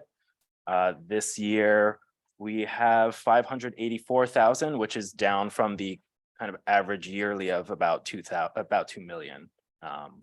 So it's up 300,000, but it's really still down 1.5 million. Debt service is pretty much flat. The only increase is on the BOE IT leases, which is just a $50,000 increase. Any questions on these three departments? Nope. On to the revenue side. So the finance department revenue is up 47%. This is due to $400,000 increase on the interest on investments line and due to improved market conditions over last year, this year also. Rental of property finance, this is up 180,000, and this is the addition of the Board of Ed rent for 220 Elm. Any questions on finance? That's a positive, big positive change, Yeah, it's good. especially that rent, that 220, you know, Penny can talk about this, but we've been staring at that rent for a long time, and that's it's a nice thing to have off the book. So well done. So on to the assessor and collector. I guess I should have hidden these. The tax assessor is down 73,000. This line is wrong. We were using the 5-year average, but we had dropped it to 28,000 due to the governor's biannual budget, just to reflect what's in there. Parking permits are up 20,000 due to the potential of 480 deferred permits, hopefully being reinstated. And parking meters are up 20,000 also, closer to where historical data has been trending as well. Hopefully parking is kind of making a return post-COVID slowly, but hopefully surely. Any questions on those two? On to the town clerk. Town clerk is down 22%, and this is really all due to conveyance fees down 500,000. Expected that it's been trending downward post-pandemic. It really peaked in FY 21 and 20, then slowly came down to 22, and I think we're budgeting pretty conservatively at 1.5 million, and hopefully we'll outpace that, but better to be conservative, I think. Any questions on the town clerk? No, but it's still up about 380,000 from 20. From 20. 20, yep. Okay. Yeah, if you look at that conveyance line, 1.1, then it jumped to 2.8, down to 2.3. Yeah, and is But- that 920,000 as of, that's probably a December number at this point. So halfway through the year, it was almost at 1 million. So it's probably gonna hit the expected 2 million mark, and then conservative 500 less next year. But that's still higher than it was in 20. The land use department is pretty much flat.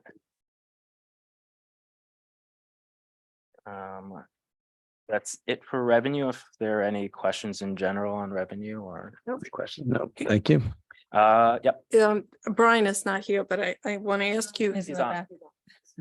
Okay, have the fees been adjusted? When was the last time they were adjusted? They were adjusted last year. Is that Brian or That's Tiger? Tiger. Brian jumped off. I don't think he realized that the revenue was going to be on. The building department adjusted their revenues based upon valuation last year. So they increased the valuation cost, which is within our purview last year. And P&Z had a small jump this year. Inland Wetlands has kept theirs flat, which is consistent with every one of our neighbors. the commission decided they wanted to keep theirs flat again this year. Okay, thank you. You're welcome.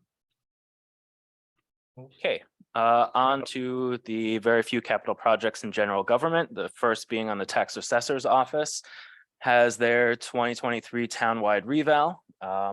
This is a $215,000 item that has it was split over 2 years, 23 and 24. I was expected to be 150, 150. It turned out to be 150 and 215.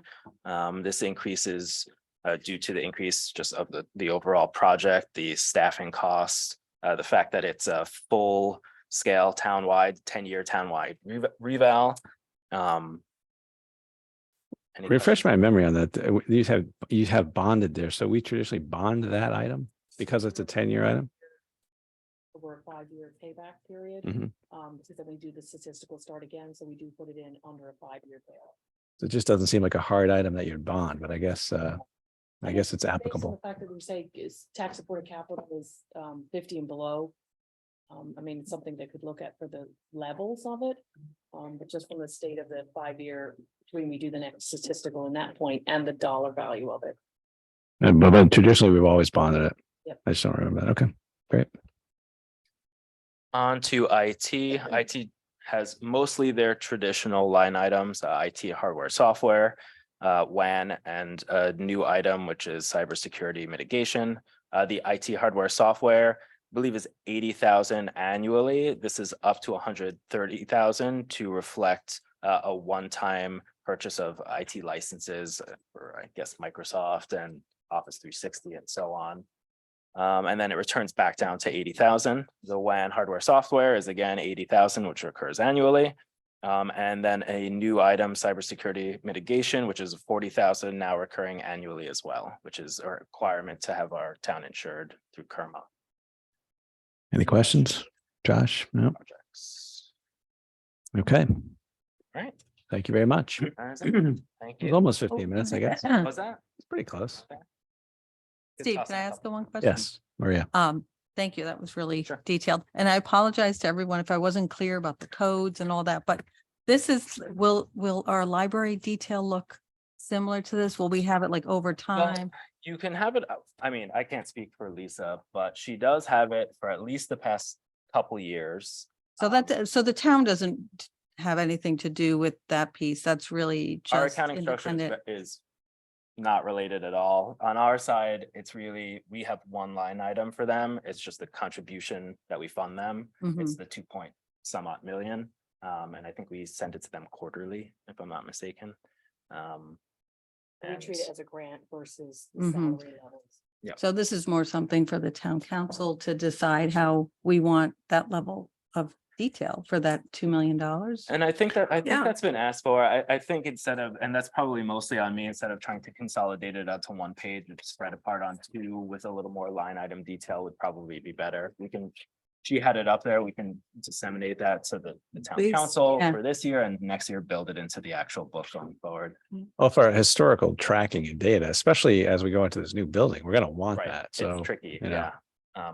I know she had looked back at historical trends and tried to. I know she reworked a lot of her departments and accounting structure, and then tried to fit her old data into the new data. Because I think with the new building comes the new costs and structure requirements and so on.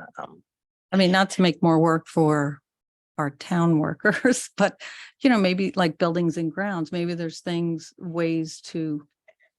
There Steve? actually is, I can pass this down and show you. And what is on this piece, document has an audited 2022, a 2023 budget, a 2024 budget proposed with a percentage change. And then it is broken down into many more categories or subcategories within the category. Okay, that would be good. Yeah. So I think what we need to do is look at this and see whether or not this is sufficient for what you're looking to have information on, and then add or say this is fine. We just correct, the charter says Rivian specifies how people should shelter their budget, so Board of Finance wants a different format. It's their job to say that.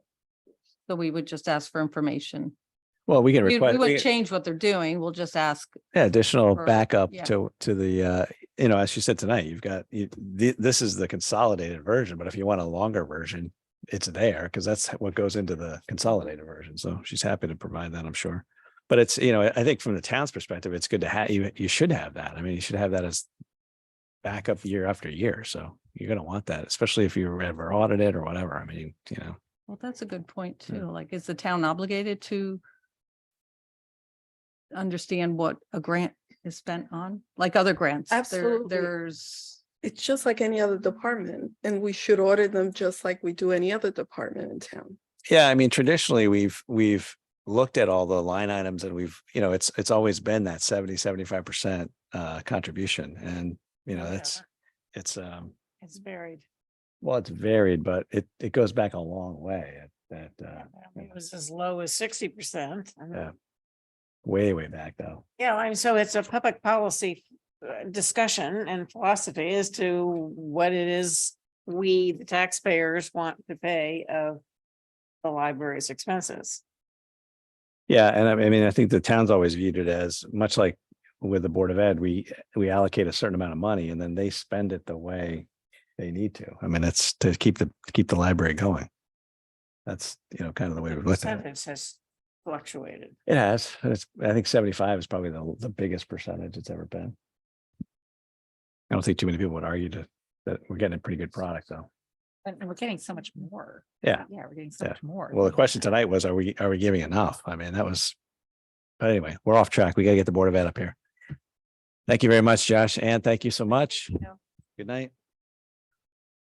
All right. And actually to remind you, the New Canaan Athletic Foundation and the Playhouse both are having meetings this week. So we've pushed that to our next meeting. So the Board of Ed follow-up will be the last thing we do tonight. And therefore, we're going to give Brian a little bit more floor time. We had originally slotted 30 minutes. We're hoping we can get through this in 60 minutes if we can. The added Q&A that we've all asked for.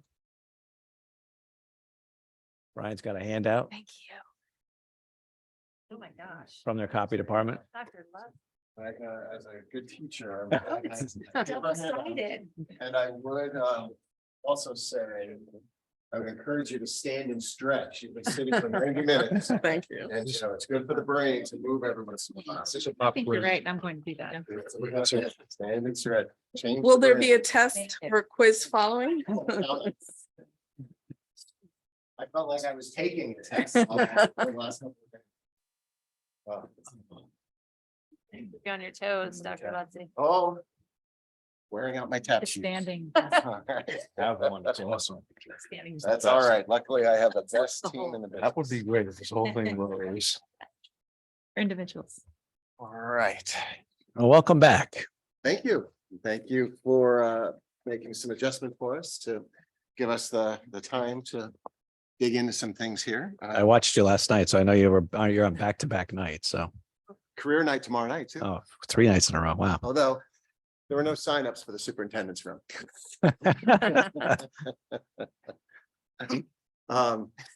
And just, so as we left things a week ago, hard to believe just a week ago, in the midst of an ice storm, et cetera, we agreed that some questions would come our way and we'd endeavor to respond to the questions as well as we could prior to coming back with for your Tuesday night. So I thought that a good use of our time, and I do appreciate the adjustments to the schedule, so thank you for doing it. Would be to work through the questions. We tried to group them in such a way that there'll be some natural pauses as we go through in case there's any follow-up questions or any other information around certain topics. As you can imagine, the questions came from a variety of different people. So there's some repetitive questions about certain things like the classroom coach or others. So we grouped them, and sometimes we say see above, and other times we sort of took the conversation a little bit further. So I thought we would work through these questions with you. Yeah. So do you want to, as far as the format goes, you'll work through them and then I think it's best not to interrupt you with more follow-up questions. We'll wait and maybe we can take a break as we go through, maybe a quarter of the way through. We'll do 25 or something and see if there's any. Sure. I'll take my cue from you. Okay, as we that's go fine. through. All right, good. Thanks, Brian. And just before we dive in, I just wanted to make sure everyone's aware, I'm joined here by the cabinet. As I mentioned, the best team. And to the far right is Darlene Pianca. She's our Director of Human Resources. Immediately to my right is Sean O'Keefe. He's our Director of Finance and Operations. To my left is Bill Tesber. He is our Assistant Superintendent for Pupil and Family Services. And next to Bill is Dr. Carenti, who is our Deputy Superintendent and works primarily with curriculum instruction, but does everything else too. Thank goodness. So the five of us have been working through certainly these last 2 days, and we began this weekend because we understood that as the questions came, they were important to the town council. We wanted to make sure that we took the time and did our diligence to get you the best responses that we could. So if it's all right with you, we'll get right into it. Let's do it. Some will be shorter, some will be longer, as you can imagine. You know, it's again, if we had a couple of weeks, each one would be probably fleshed out more, but we had a tight deadline. It's a little bit like a reality show sometimes. It's a little. First question was about the 9.17 million BOE expense paid for by the town. That was mentioned in Chairman Lavieri's memo. And quick look told us that of 917 were these few items, the 7.68 million for debt service, IT leases at 730,000, tax supported capital at $540,000. The BOE 401A contribution, about 170,000. We just saw that up on the town's slides. And so you know what that is, our non-certified staff by statute participate in the town's retirement plan. There's not a Board of Ed retirement plan. They do that through the town. And as I mentioned years ago, there was a shift away from a defined benefit to a defined contribution, and that is the 401A. So, you know, when I see an increase in the numbers, I say, great, it means more of our employees are participating in the plan, which we encourage them to do. And then pension around that. So there's the 9.17 million. There were a couple of questions about this net current expenditures per pupil. So we took some time to get into this a little bit and to really try to ensure that it was clear why we don't create a metric of our own in this. So the question at first was, what is it? What's the number of debt service, insurance, and capital expenses are included in there? Am I, essentially right in saying it's 27,368? Can this be added into next year's budget? So on the website, and there's the link there, the State Department of Education explains that this NCE or NCEP, it's calculated, defined by statutes. It includes all current public elementary and secondary expenditures from all sources, meaning donations, etc., excluding reimbursable regular education transportation, tuition revenue, capital expenditures for land, building, and equipment, and debt service. And then it goes into explain why. Now, this information is for determining NCE is provided from the educational finance system, which is the system we use at the close of each fiscal year to report. And there are, I don't remember exactly how many, but multiple reports and charts and whatever that go in their chapters. And it takes a deep dive into each of our functions essentially and reports up, and it's normalized across districts. And so insurance is included in the calculation. Debt service and capital expenditures are intentionally not included. And we would not endorse or create such a metric because it's not normed. It's not normalized. It would be subject to significant error. It would also be subject to significant fluctuation, because as debt service rolls on or off the books, then you would see significant swings in these numbers, and it really would render the number meaningless. The idea of this is to capture the operational costs to run the school district, and that's why they normalize across this in the ways that they do.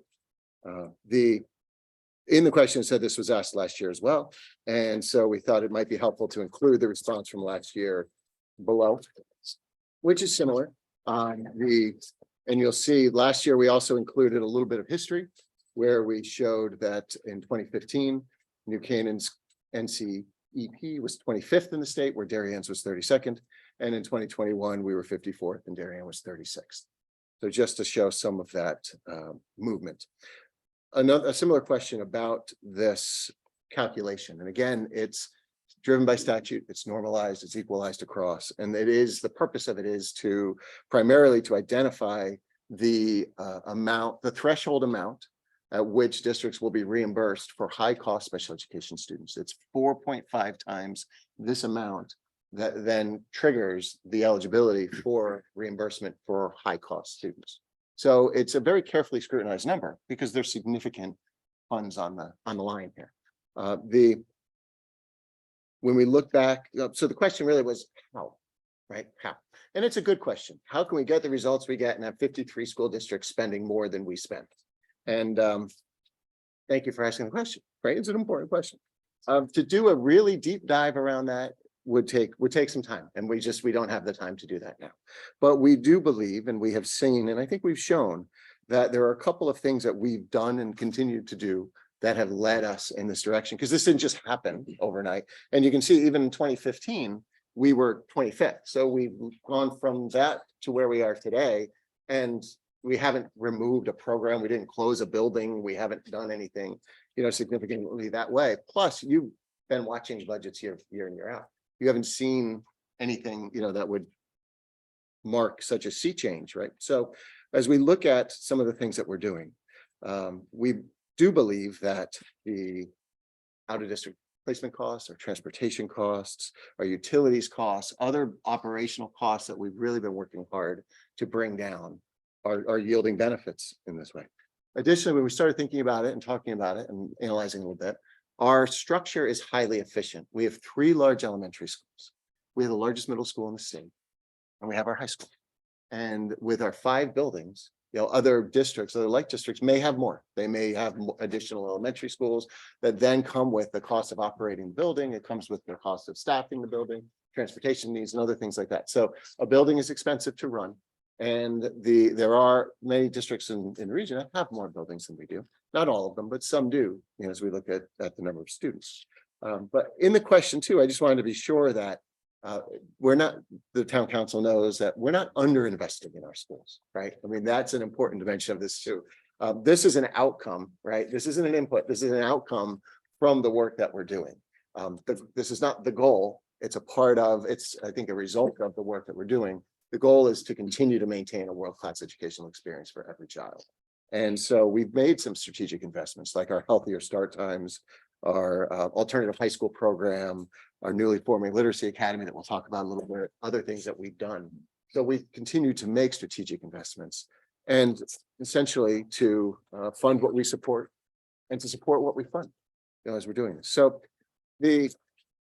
just for additional context, another challenging dimension for many districts around this net current expenditures per pupil is the per pupil part.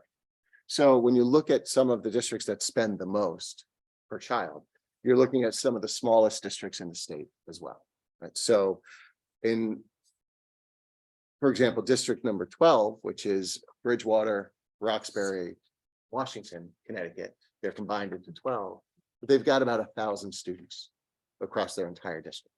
So they have elementary schools in each of their towns. They have a 6 through 12 high school, which is Chapag High School, and the cost of running those buildings and staffing them and having a district that like they have, which is an excellent district, but for under 1,000 students is a significant cost. So their per pupil is over 35,000.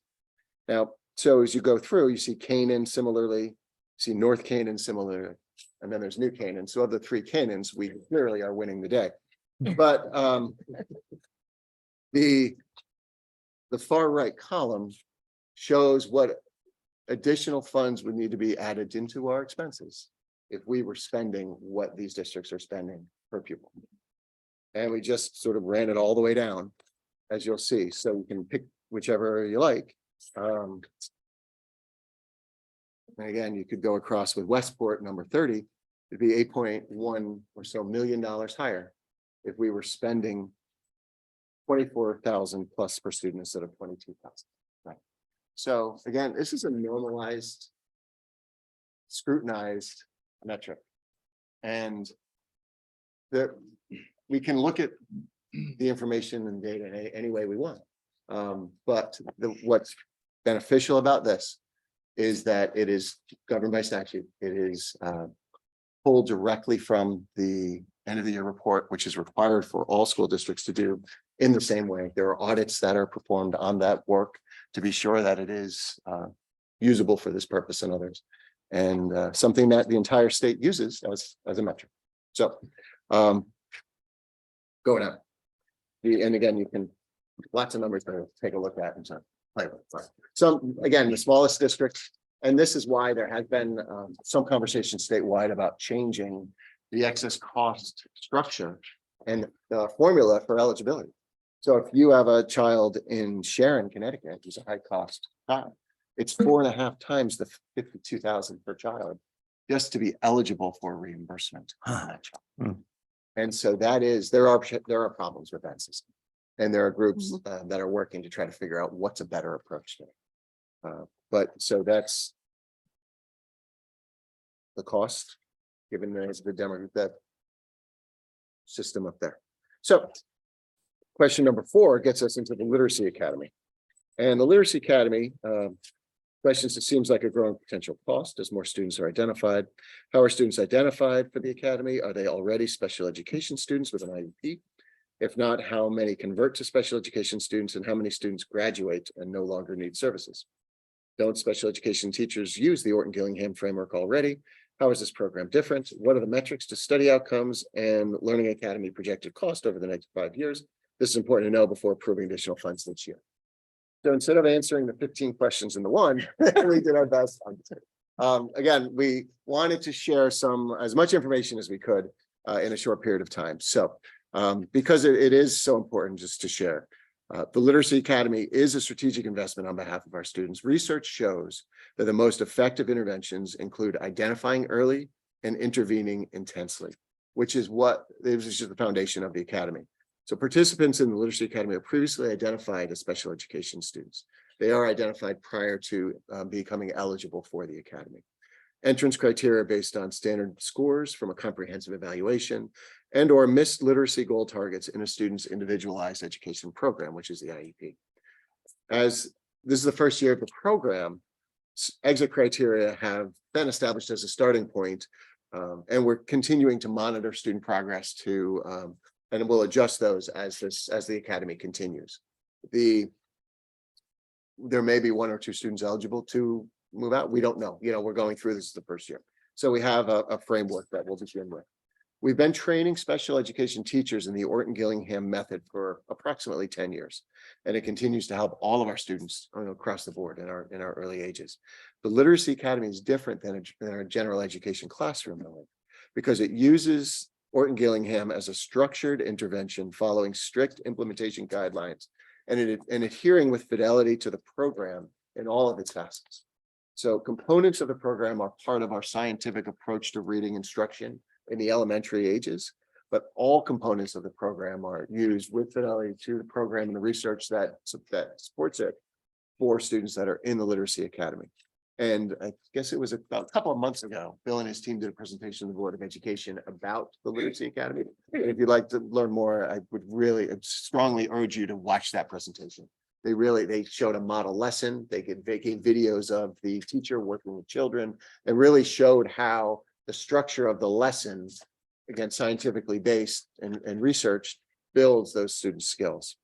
So with less than 100 across the nation, we're fortunate in New Canaan to have one of our teachers certified as an Orton Gillingham Fellow.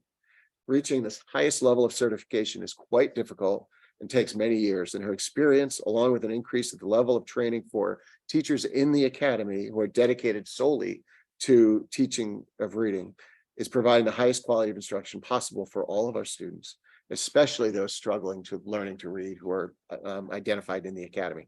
So we have some early metrics to share, which are the 3 charts across here. These are new data. The Board of Ed hasn't even seen these yet. They're just hot off the press.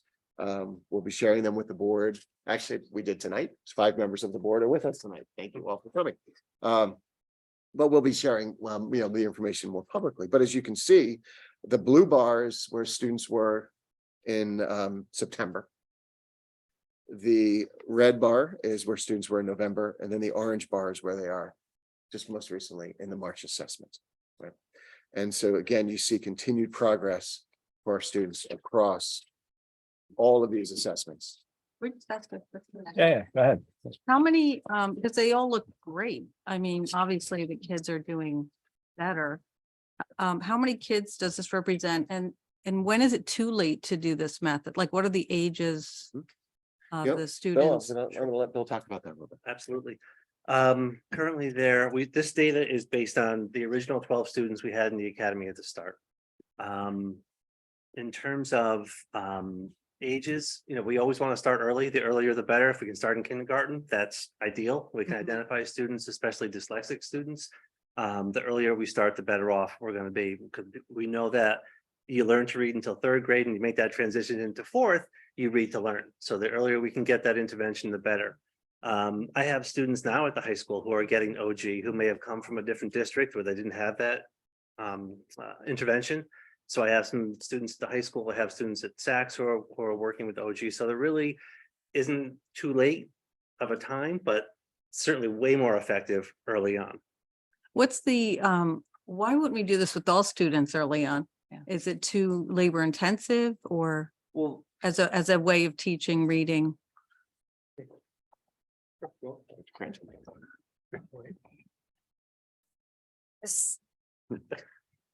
So I think what's important to remember is the pace at which we move. And so not all students would need this pace of the Orton Gillingham approach. So it's very discreet and it slows down and really goes back and teaches those skills in isolation. So when we use our Haggerty program, which is our phonemic awareness, and our Foundations program, which is our phonics program, it moves at a faster pace. We do dibbles on our students to assure that they're making progress. And when they're not making progress is when we move forward with doing response to intervention and trying to make sure that we can see if there's an instructional gap, and that's where our reading specialist will stop in. So we do everything in our power to exhaust general education services before we move over to evaluation and special education. But I think eventually. She asked. Oh, did I? I know, I'm saying, Oh, I you're was good. looking at me, I'm Okay. like, she asked my question. No, it just seems like if you start it younger, you'll catch those kids and eventually it really will pay off where you'll have saved students who might have had a problem later. Right, and that's where the DIBELS data comes in. That's because the you're tracking indicator those for- students at such a young age, starting in kindergarten. And so that's allowing us to see, are they making the Mhm. progress that they need? And there's benchmarks that they have to make across, throughout the year. We then assess them again in 1st grade, we assess them in 2nd grade, and we even assess them in 3rd grade. Because in the middle school, you have literacy specialists, right, that work with students as I'm just wondering what other interventions might go away as this goes, because I would totally support this. I think it's a great, way to catch all those students and save them so much pain later on of not being able to decipher what they're reading. You're always going to have about 20% of the students that are going to need a different kind of instructional Mhm. approach. All of our reading specialists are also trained in Orton Gillingham. So we will do that. They'll move at a little bit faster of a pace to try to close that gap and make sure that they're back in the general ed. When they're not closing that gap is when they're moving forward to evaluation and special education. And it's a small percentage of students that require the intensity of this literacy academy. It's going to be 5%, 8% of students that are going to require this level of intensity. Hillary. And I think an important point too, I think this is a really great program because you're essentially giving these kids what they might otherwise get at like a Windward, basically. And if you can get that in a public school, then you could potentially save on outplacements. So it could really be a cost saver for the district if you're not then having to pay for that. And then I do think you would still need the reading specialists going forward in Saks because you have people moving into the district who might be coming from another district and haven't been caught yet.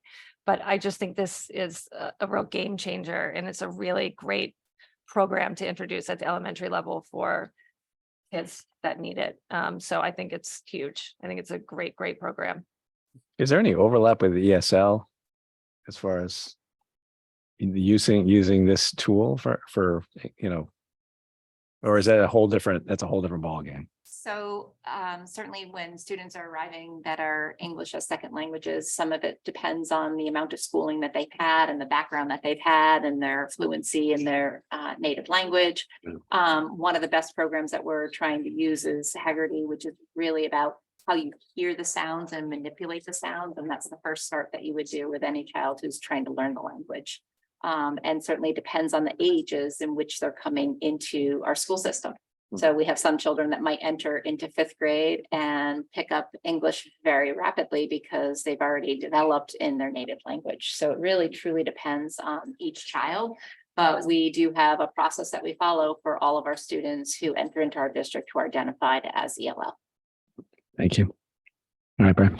I'll move this to question 5 on page 6, which is, and there'll be a series of questions here around a classroom coach. Given supporting new teachers and students in terms of classroom management has been identified as a need. How sustainable is it to assume one classroom coach will be sustainable over time? Have you considered a mentor system with more seasoned teachers paired with new teachers and pay them an extra stipend or mentorship?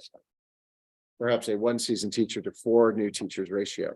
That model can be spread out over all elementary schools and be more cost effective over time. Currently, all teachers that are new to the teaching profession are assigned a mentor per Connecticut Education Certification Bureau. A mentor is a trained teacher who not only supports new teachers, but can also serve as a cooperating teacher and host student teachers in their classroom. New Canaan has many teachers that are trained to be mentors and cooperating teachers. And it's always our goal to pair a new teacher with a mentor in the same content area or grade level. These mentors help and support the new teacher for 2 years while they complete the teacher education and mentoring program.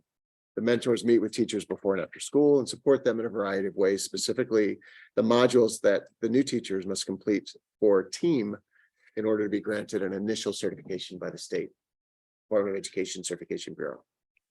This is a long-standing model in Connecticut, and while it works well for what it's intended, there are limitations that a classroom coach would remedy. For instance, as practicing teachers themselves, mentors' availability during the school days is limited. Additionally, mentors have a great many strengths, but they're not necessarily specialized in the same areas as a classroom coach would be. Our goal for this classroom coach position is to provide an expert practitioner who will work directly on the classroom community and provide support through modeling, sharing of instructional strategies, providing targeted feedback, collaboratively creating intervention plans, working with our student support coordinator on behalf of individual students, assisting with the fidelity of our ruler implementation as well, which is our tier 1 program for all students. So at the beginning of the budget season, I meet with all the principals and the other administrators, and the three elementary principals had been talking about this, and their request was for 1 classroom coach per building. And they sold me on the idea. I think it's the right thing. I think it's at the right time, something that we do need as a district. But thought that, let's start with 1.0 and schedule that person across the 3 buildings and pilot this and see how well it works. And then if it works well, look to expand if appropriate. And if not, or if we need to further refine, we'll take a look at ways to refine it. But there is a need, and this is a way that we can provide support for some of our teachers in classrooms that a mentor teacher can't provide. I'll go through a couple of these and then we can talk about classroom coach if people have questions. There was a question about a behavioral analyst and how is this different than the classroom coach? And a board certified behavioral analyst with BCBA works directly with special education students whose behavior impedes their ability to assess their education. They primarily work with students who are diagnosed with autism or other developmental disabilities. The classroom coach position is fundamentally different. The behavioral coach or the behavioral analyst, the BCBA, is a special education position, specifically working with students with significant special education needs.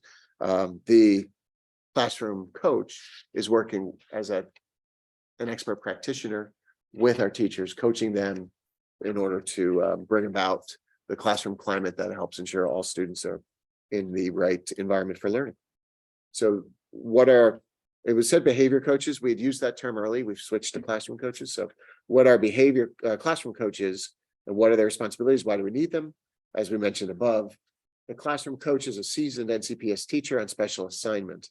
The role is grounded in research-based coaching model, and the individual will train and support teachers in developing classroom structures and approaches that proactively support student behavior to help build a strong learning community. The intent is to provide teachers with a coach who is proactive in response to the individualized needs of the classmates. The coach's role will be observing student behaviors, implementing strategies, modeling for teachers, providing feedback as they observe teachers implementing, and doing a host of other things, some of which are listed there. The coach will also be providing professional learning to the staff as a whole, because again, this is a person who has an expertise in what we're looking for. And as professional learners, our staff will benefit in whether it's through faculty meetings or other opportunities, professional learning hours, they'll be able to share their expertise there. So question 8 says, in a post-COVID world, why is the focus on growing the administration? Quality of education being a priority raises the need to focus more on sustainable educational support for students as may be needed in different areas of the curriculum. How are we supporting the teachers when asked for more support? Our focus has always been to resource, develop, and implement an educational program that best supports student learning at all levels. There's not a focus on growing the administration. And the only recent addition that we've had to our administration has been to transfer the position of K-8 science coordinator into a director of innovation position, which actually was a 0 net FTE because we transferred one existing position into a new position with expanded responsibilities, including evaluative responsibilities and K-12 curricular work. So our focus is not on growing the administration, as the question asks. The question 9 goes into what are the responsibilities? And again, I think we've outlined those in the questions above. The question 10 asks, growing the administration by creating a new position of behavior coach or classroom coach by grade level forces a budgetary inflation by needing to backfill with new teachers. What's the justification and how will it improve the quality of education that teachers are not already delivering? I think, again, if we look up above, it gives some of the justification, the rationale behind the classroom coach.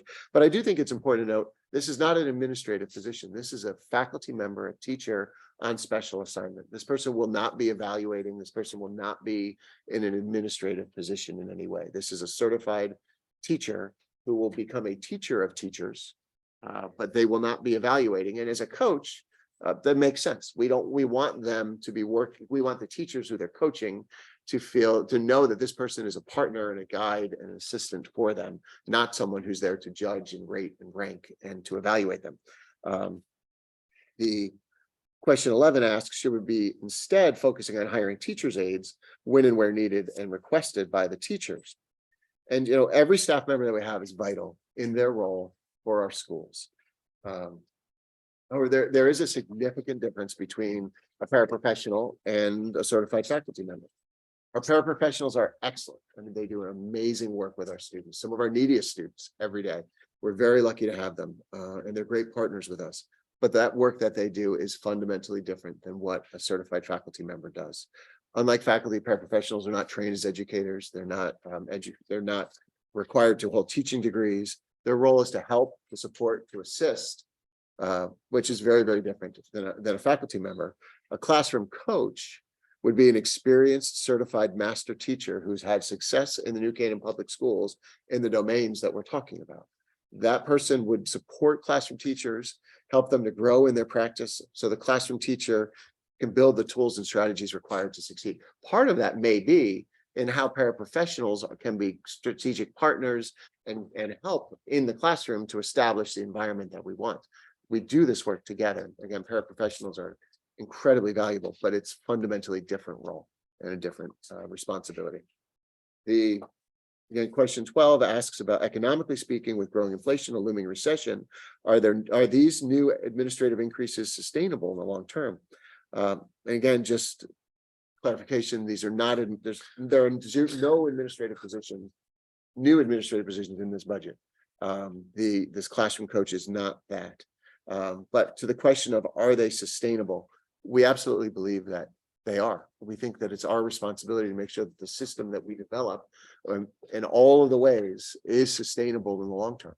We've had great partners with our in our insurance plan through the years, with our teachers, the other bargaining units that we have, and understanding that we've got to create a system that's sustainable for all of us together, and they've been great with us with that. The work we've done environmentally, that has also been cost saving, right? So as we talked about last time, that type of work is meant to manage those operational costs and to ensure that our program is sustainable over the long term. Any questions on coaching? For the BCBA, are you looking to hire one BCBA to cover all the schools or the 3 elementary schools, or how would that? This would not be a BCBA. So the Oh, classroom. I know the coach- classroom. I'm No, I speaking think about the question behavioral was about aids. our existing BCBA's. Oh, okay. Yeah, we're not. And you're not hiring No, any. no, Oh, we're- how many do you have currently?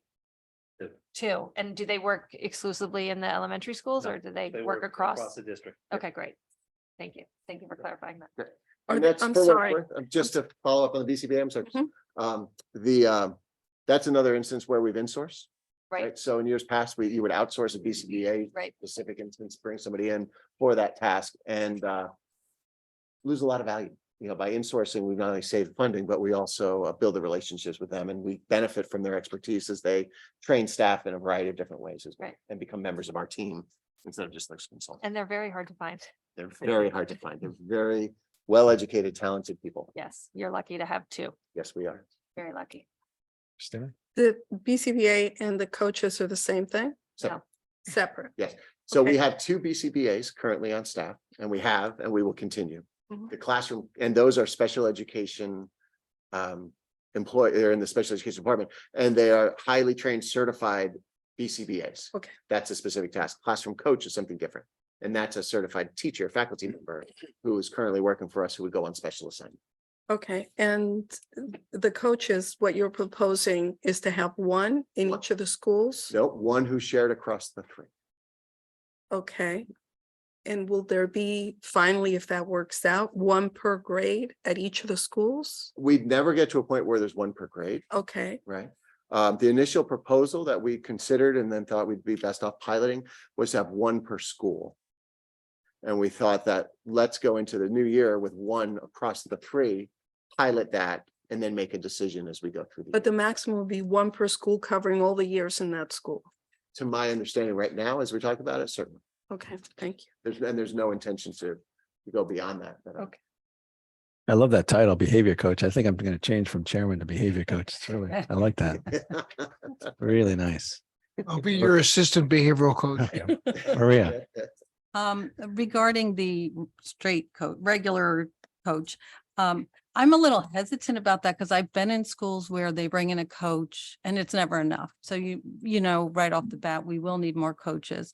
And I'm a little worried about, I know the teacher side, when they are being observed by coaches and by administrators as part of their evaluation. So now they have goals from the coach and they have goals from the administrator. And, I think we have a great teacher evaluation program. So I sort of feel like this could be somehow a little overlap. So we've been using a very effective coaching model for some time here in the district. And we do have coaches that work for us, throughout the buildings and grades in a variety of different ways. We've trained, for instance, our department chairs at the high school in the coaching model, our curriculum specialists and others. It's a part of how we ensure fidelity of implementation of curriculum in the content areas.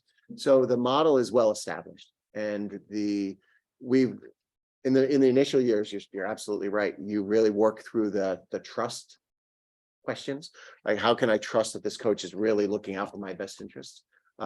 So if this was our first foray into coaching, maybe it wouldn't be the right move. But the model that we have is well established in our district. People know that their relationships with their coach as a mentor and a guide and a colleague is different than their relationship with their administrator. Now, I agree also that our teacher evaluation model, TEPL as we call it, is excellent and really does establish a positive and productive relationship between the administrator and the staff member as well. So it's very well articulated. We implement that very well also. And it does provide meaningful feedback for folks. And it's really driven by a reflective process for the practitioner. And then the administrator works with them in identifying whether or not they've reached those goals and what competencies they could work to develop further and what have you. The specificity of the classroom coach is part of what makes it important for us as we look at it. I'm confused. How is it different from the coaching you're currently? Those are curricular based coaches. Right? Okay. So we have a reading specialist who might go in around the coaching around reading and the teaching of reading, which is obviously very important. The idea of the classroom coach is to help in a different sort of domain around classroom environment, routines, process, classroom. Yeah. So structure talk and about that a environment, little bit. I think that's which a is great different point. than a reading instruction coach. So talk about that. You made a general comment, how important this role is, and the implementation of what they're going to be doing. You know, a reading specialist is very detailed and specific. You said it was more of a general comment of how they're going to be supporting, helping, assisting.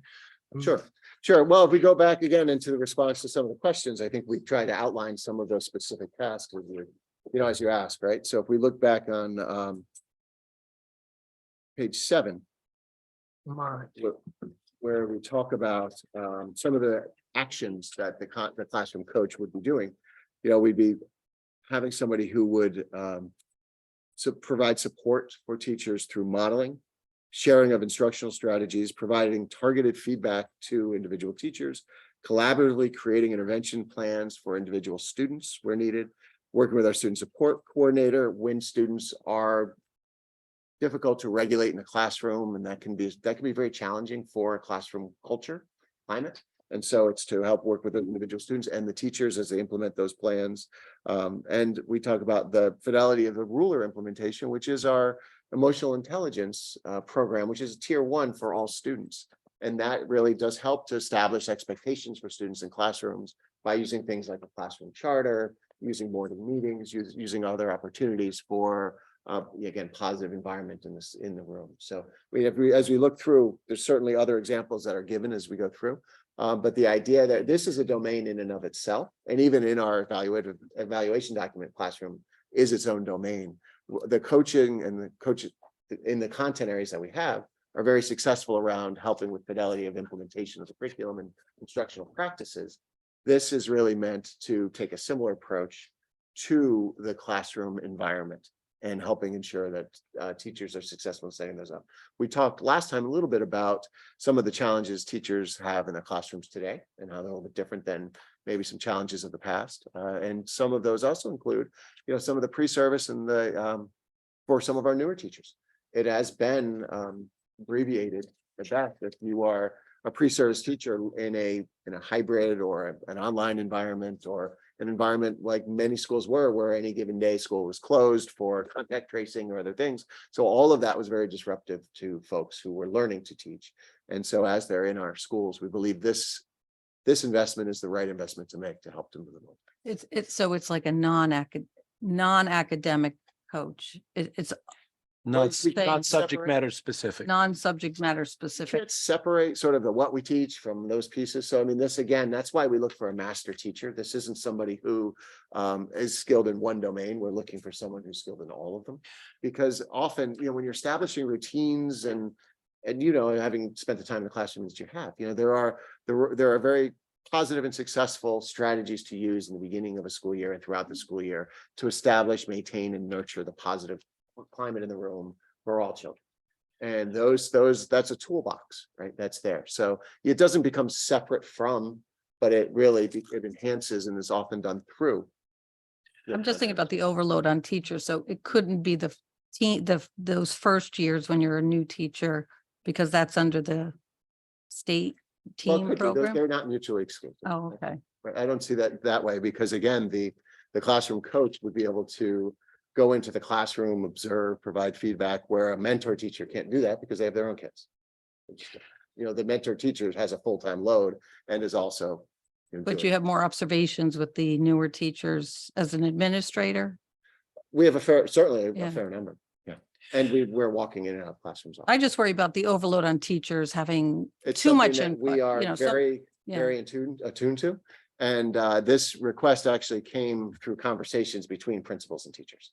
So it wasn't, you know, just the 3 principals who sat in the room and said, let's do this, but they were all hearing it from their teachers that this is a support that they would something like this would benefit.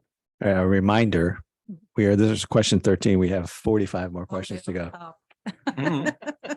Just one. Down. Well, you don't have to really, read them. You can just sort of. I mean, we'll try to, we'll go through them as quick as we Steve, can. if I may, just one quickie though. I have 2 kids who teach, in one case middle school and the other case high school. And they say that the managing the classroom is far more challenging than it ever has been in their career. Does this help respond to that? 100%. It's from that need that this grew.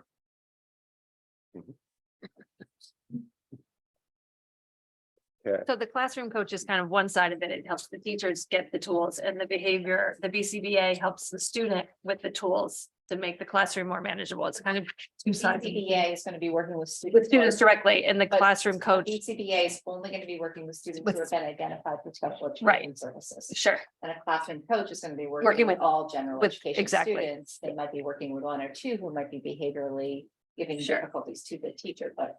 but that's the they'll be difference. working with the teacher mostly to give them the tools to manage the classroom. but writ you're large. right, so the intensity of intervention based upon the need of the Yep. individuals in the group. Right. Great, so we're on 13, Yeah, 13. moving right along. No. So question was, what's the savings from last year's budget? Was it sent back to the town? Where can it be viewed somewhere in the budget? Long and short of it, was a little over $330,000. By statute, of course, any unspent funds on June 30th from the Board of Ed. We all like to say return to the town. It's never given to the Board of Ed, so it's just assumed back by the town. You know, that when we get our appropriation, we're not just given a check for that amount, right? We expense out of it.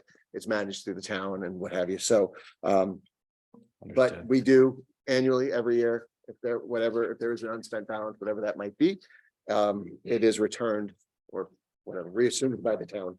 I didn't have a record of it being asked last year. I would have put that one in there as well, but did want to just include our June 30th statement of accounts will always have that amount on the bottom.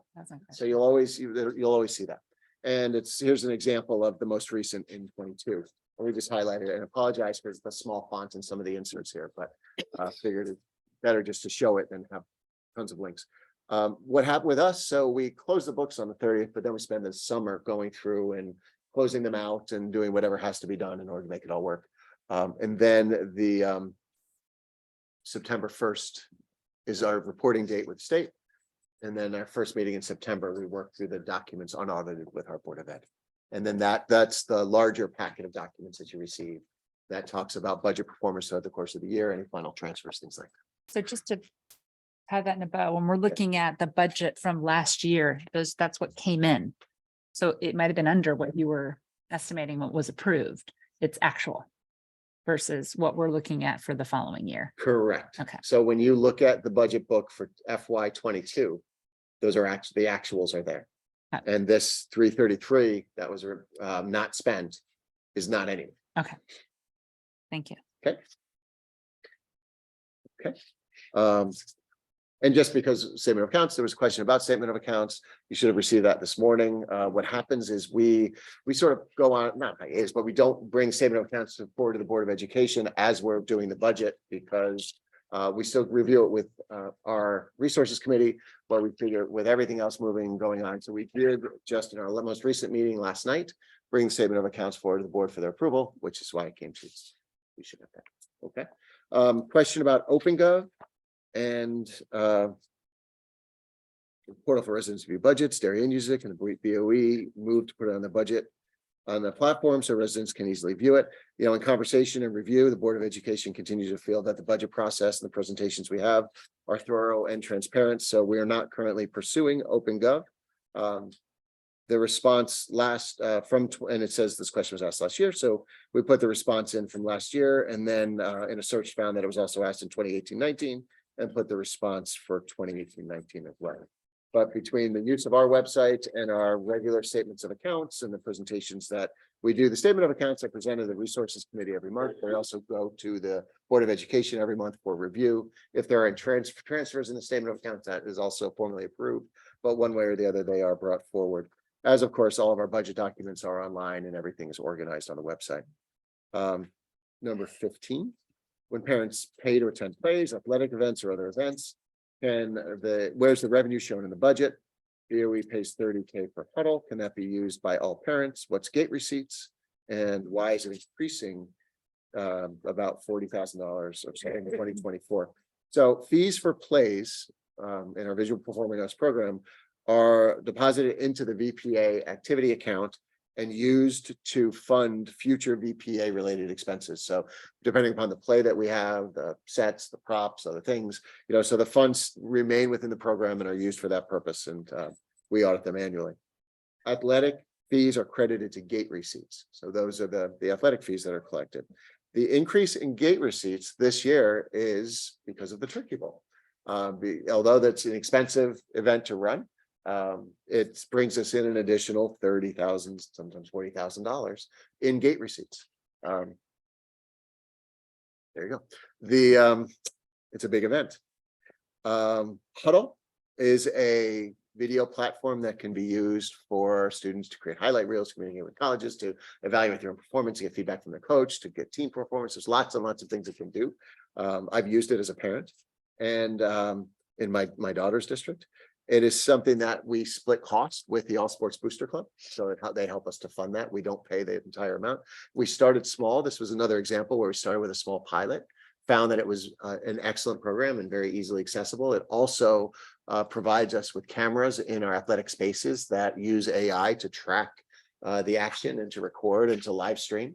So through Huddle, we have all of that. And, you know, as a school for years, we always wanted to be able to live stream our sub-varsity events and things, but we could never afford to hire people to come and do that. With these systems now, you just turn them on and they work. Nobody has to actually work the camera because the way it's sophisticated enough to do all of the tracking and zooming and everything all on its own. And that system is accessible to student athletes, it's accessible to parents. Everybody can use it throughout the high school, you know, for whatever. So it's a very good program. And it's another example of starting small with a pilot, finding success, and partnering with the All Sports Booster Club. Number 16, what's a SAC scheduling consultant? We are hiring a consultant to help us develop an effective schedule for our students over at SACS. That's number 16. There are certainly challenges with the change in school start times and others, and the split of the upper and lower division. So we are going to be working with somebody to do that. Questions about the Dean of Students over at SACS, number 17, describing the position, how it impacts students. The administrative structure over SACS, as you know, we've got 4 grades. There are 3 assistant principals. Each assistant principal is assigned to a grade, and then the principal is assigned to the 6th grade. The grades each run at about 350 to 380 students. And the responsibilities of the assistant principals in there are vast, and we talked about them quite a bit last time.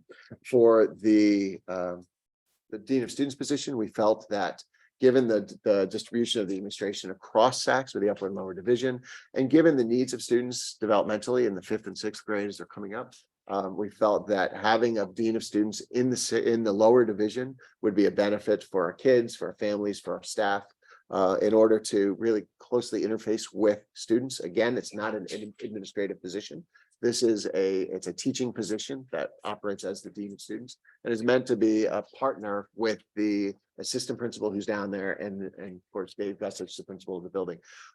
The responsibility is, I spent a year as a Dean of Students myself, so I can talk about it quite a bit. But essentially, your responsibilities in part are to get to know the students and the families well, to be in the classrooms often, to be working with students when need be, if there is dysregulation or other things, but really to be, as a teacher, to be partnering with staff and helping them and helping the kids when they need it, to communicate often and frequently with parents, bring them in to attend team meetings to help kids. So it is a quasi administrative position in that he's not assigned a class of his own, but the role really is to be focused on students and student needs. And if there are cases of truancy, absences, or things like that, it could be a first person to contact the family, ask them to come in, talk with them, and work collaboratively with them to solve whatever problems they have. And you can see some of the write-up on the next couple of pages. The bottom of page 12 asks, shifting gears a little bit, what accounts for the increase in technical support of 160%?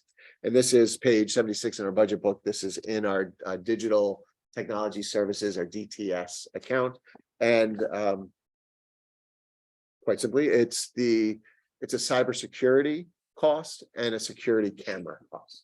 So it happened 3 years ago. We were able to fund 3 years of the costs of cybersecurity. We use a Rubrik system for our backup. We use Palo Alto firewalls, and the way that we piece all this together, which is a very successful system. It's worked very well. We paid up front 3 years ago. Now we're going to be paying it annually. So this will be a recurring cost for that cybersecurity. And again, for an enhancement of our security cameras across all 5 buildings and the new 220 for our students that are over there. Question 19 asks, given the uptick in anxiety, depression, substance abuse, are grants or other resources being pursued to address the issue? Where can attention to these issues be found in the budget in terms of community-wide outreach? So although the grants that were available to us weren't great, I think that we've really made great use of the money that has been available. We have added 2 school psychologists, a family and community liaison, and we recently added this year a teen talk counselor over at SACS, which the Health and Human Services Department is picking up in their budget for us going forward. These are all positions that are funded through the COVID-related grants that we've received. We have also applied for additional funding. We've been applying for additional funding. Unfortunately, we've been unsuccessful in securing that funding at this point, and I think that's due to the formula that they're using in order to determine, and there's a need component to that, which doesn't typically break in our favor. If not, if we're unable, we're looking to secure funding that'll carry us through 25. If we're not able to get that funding, then these positions are likely to appear in next year's budget because they are having a significantly positive impact on our students and our community. For instance, the family and community liaison is somebody who is working directly with that community outreach and to communities that are less likely to reach out on their own. So it's been very beneficial for our kids. And there was a question around EL students earlier in Norton Gillingham. Well, these supports also help students that are new, sometimes to our country, come into New Canaan and helping them to learn and to access the resources that are available here for them, which are excellent resources. But if you don't know how to get to them, they're not going to do you much good. We've also included $50,000 in our budget this year for the New Canaan Urgent Assessment Program. And I know the town is equally budgeting $50,000, and we feel that that's a good partnership to continue. And so we're proud to do that. Could you remind me what, I mean, I think it's totally worth it to have 2 school psychologists, a family and community liaison, and a teen talk counselor. I think that's a no-brainer. So just to prepare me for next year, possibly, or because we still have ARPA money outstanding, you know, that and it has to be spent by 2026. So that would be just a ballpark. What is that amount? So that we can think about that perhaps. I don't think you can use it for salaries. Well, we did fund part, at least the teen talk counselor, we funded through ARPA to Health and Human Services. So the Grant, I mean, it was a grant to Health and Human Services. I can't speak to the ARPA grants, right? Ours are different for schools. We have for the money you that had we a separate received, we COVID have grant. separate grants. That's And we right. have 5 specific categories that we're able to spend that money in. Right. And we're required to spend a certain amount in, in certain ways. So So the maybe we costs can of talk to these me would about be the staffing costs. So we typically, we usually plan around 65,000 Okay, that's good. per staffing position, just as we do this. Right now, it is funded, through the year, but we are, we're running tight on them. Our fund's about $1 million, around there. So we, between other things we'll talk about, Summer Academy, other investments that we've done. We've used it, I think, very strategically, but wish we had more, right? Always, right? Yeah, it would help more kids, but what we're doing is working very well. So number 20 goes into ask the question, is social emotional instruction effective, or is it interfering with actual educational time for the child? And as we thought about this, we wanted to just make sure to explain that in our program in our schools, we don't subscribe to an either or understanding of the work in social emotional learning with children or with families or with staff or anyone. We focus on educating the whole child and on increasing the overall wellness of our students, our families, our faculty, and raising the emotional intelligence of students and staff across the district. The studies have shown that teaching students and adults in schools the skills of emotional intelligence increases their academic achievement, promotes positive learning environments, and improves mental health and decision making. So, for us, it's not an either or, but it's a yes and approach. This is additive to the work that we're doing. It makes students more ready to learn, and it improves the classroom environment. for what they're doing. And it helps across all classrooms when our faculty and staff are equally trained in emotional intelligence. So students, as they're going from class to class, have a baseline expectation of what that class experience is going to be like, which makes it a more psychological safe community for them and improves the experience across the board. So number 21 continues with how much of teachers' time is spent in social emotional instruction, and is this indoctrination or instructional learning? I think, as we say here, in school districts who have not successfully integrated emotional intelligence into their program, this may be a good question, an apt question. But for us here, learning, applying, and reflecting upon the tools of emotional intelligence, it's embedded throughout our students' days, and our goal is for it to transcend the school day in order to positively impact all dimensions of their lives. At the elementary level, the instruction takes place during morning meetings. At SACS, the workshop block is used to deliver instruction. At the high school, EI is delivered through the Connections program and the health curriculum, but the work is so much more, since it's through the application of the tools, strategies, and strengths that the benefits are manifest in our school communities and for our children. So indoctrination is defined as the process of teaching a person or a group to accept a set of beliefs uncritically.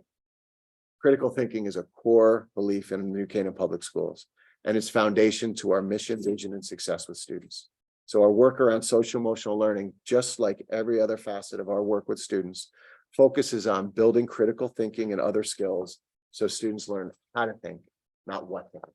Can I make a comment on that, just because I've seen it firsthand. My son, I've seen the materials that he has to print out sometimes, and he's been in I watched it in 6th, 7th, and 8th, and now in 9th grade. And I didn't know quite what it was. I mean, I know that in business, EI is very important. Like, if you want to progress, if you want to be promoted, you've got to have high EQ. And this is part of that. And I've seen my son use the tools and the techniques that he's got to print out. I mean, literally, it's how to deal with frustration, how to deal with anger, how to deal if you disagree with someone, how would you try to listen first? Like it's just common, like it's great. In fact, I actually copied some of the stuff that he was doing because I thought it would help me in something I was dealing with. So I actually have to commend you. I think it's a great learning opportunity for these kids. And I'm so glad that you're starting younger rather than waiting and to get an executive coach for a leader because he hasn't or she hasn't learned. So I actually want to commend you on that. Thank you. Yeah, one of the things that drew us to the program that we're using was its focus on every member of the school community. Yeah. Right. And so with our partners at PTC, we've done countless meetings with Dr. Bliss and others to bring parents in and to help them. But even before we began with kids, we spent a year working with our faculty and our staff, and not just the teachers, but cafeteria, custodians, secretaries, teaching assistants, paraprofessionals, bus drivers, everybody, helping them, giving them those skills and teaching them the tools. Yeah. We've heard stories about soccer teams that were not functioning well, that they used a meta moment together in order to improve. It's the tools work. Really do. And that's what emotional intelligence does. I do find it ironic that we had question 19 about an uptick in anxiety, depression, and substance abuse. And then the following questions were about whether social emotional learning is worthwhile. And I just find that, children learn better when they're in a safe, when they feel like they're in a safe environment and that they're respected. Everybody does better in that sort of environment. So it just seems like again, a no-brainer to me, but it is ironic that I think we can all agree that anxiety and depression are on the rise among our kids. And then we question whether social emotional integration into the place where they spend the most time is a worthwhile endeavor. We don't question it. We're glad to answer. No, I know. Yes. No, questions that come about. I'm just Correct, noticing the correct. questions that Nope, are being nope. asked and We are seeing the irony there. confident in our Yeah, I'm confident. in it. focus. Yep. But Brian, the question seems to assume that to pose the question whether for an individual student, more time in social emotional learning or not may be, something you can compare. But it seems to me that one of the things you might be after in your overall culture, including social emotional learning, is the efficiency of the educational experience for all the students. So if one child has an anger problem and can't handle I just had to say, and so impressed. Board of Ed meeting, I think it was last night. What did kids do with cell phones when they walk into a classroom? And it's like methodically dropping them in pockets behind the door and in the hallway, administrators policing, this is how we use cell phones. And again, to my kids' schools, those processes are far more chaotic than we have here. It's not something we should take for granted. Again, the improvement of the individual student is for the benefit of all the students, not just the one. Well, I do think looping parents in is important because I think that's where the divide is. Parents believe in raising children one way and schools are contributing to that, but are you on the same page? So, I mean, I think these things have happened, for years. I mean, I remember when my kids were in the schools, there were things that were coming in that I thought, well, I wouldn't tell my child to behave that way. I would do something else. So I think as you integrate more social emotional learning, parents just have to be part of the program. Oh, but I would only push back to say, I think they have been for a very long time. I mean, Well, I just want the to, work that we've done with. I can see that's why it might be an issue. Parents see it as not the same as what they would do. Well, can I give you an example of something that and a teacher told me this about my son, and I was like so surprised, and it was all about the emotional intelligence he was being taught. A teacher was walking behind my son and another student, and they were disagreeing. And I thought, oh, this is going to go back. Like, what happened? Like, the teacher reached out to talk to me and said, your son de-escalated the whole situation when he turned to him and said, that's interesting. Why do you feel that way? And I went, my son said what? Right? Like, that is not, I mean, I would hope that's coming from, but it's probably not. Like, I'm kidding. But this is coming directly from, like, he was given tools, to use rather than fight, to try to understand. And I don't think anybody would disagree with that approach, right? I think there's certain things, they're just tools to try to deal with difficult situations rather than having a particular opinion, right? So that's that's just one example. There are many, but I thought that was a really great, progress that he was making. Rita, I hope he's not watching. Oh, gosh, I doubt it. He's not. Doubt it. Sorry. I had All right, to say. 20, Good bed till late. question 22. We're 7 away from halfway. All right. Really cooking. So, thank you. And the skills building is a focus.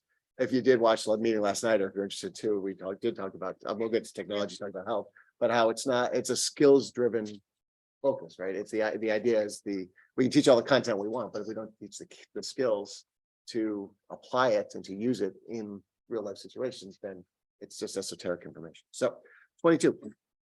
What is the ratio between administrative positions and support staff and district teacher, direct teacher instructional positions? So at the top, there are 26 administrators, 441 certified staff, and 324 support staff.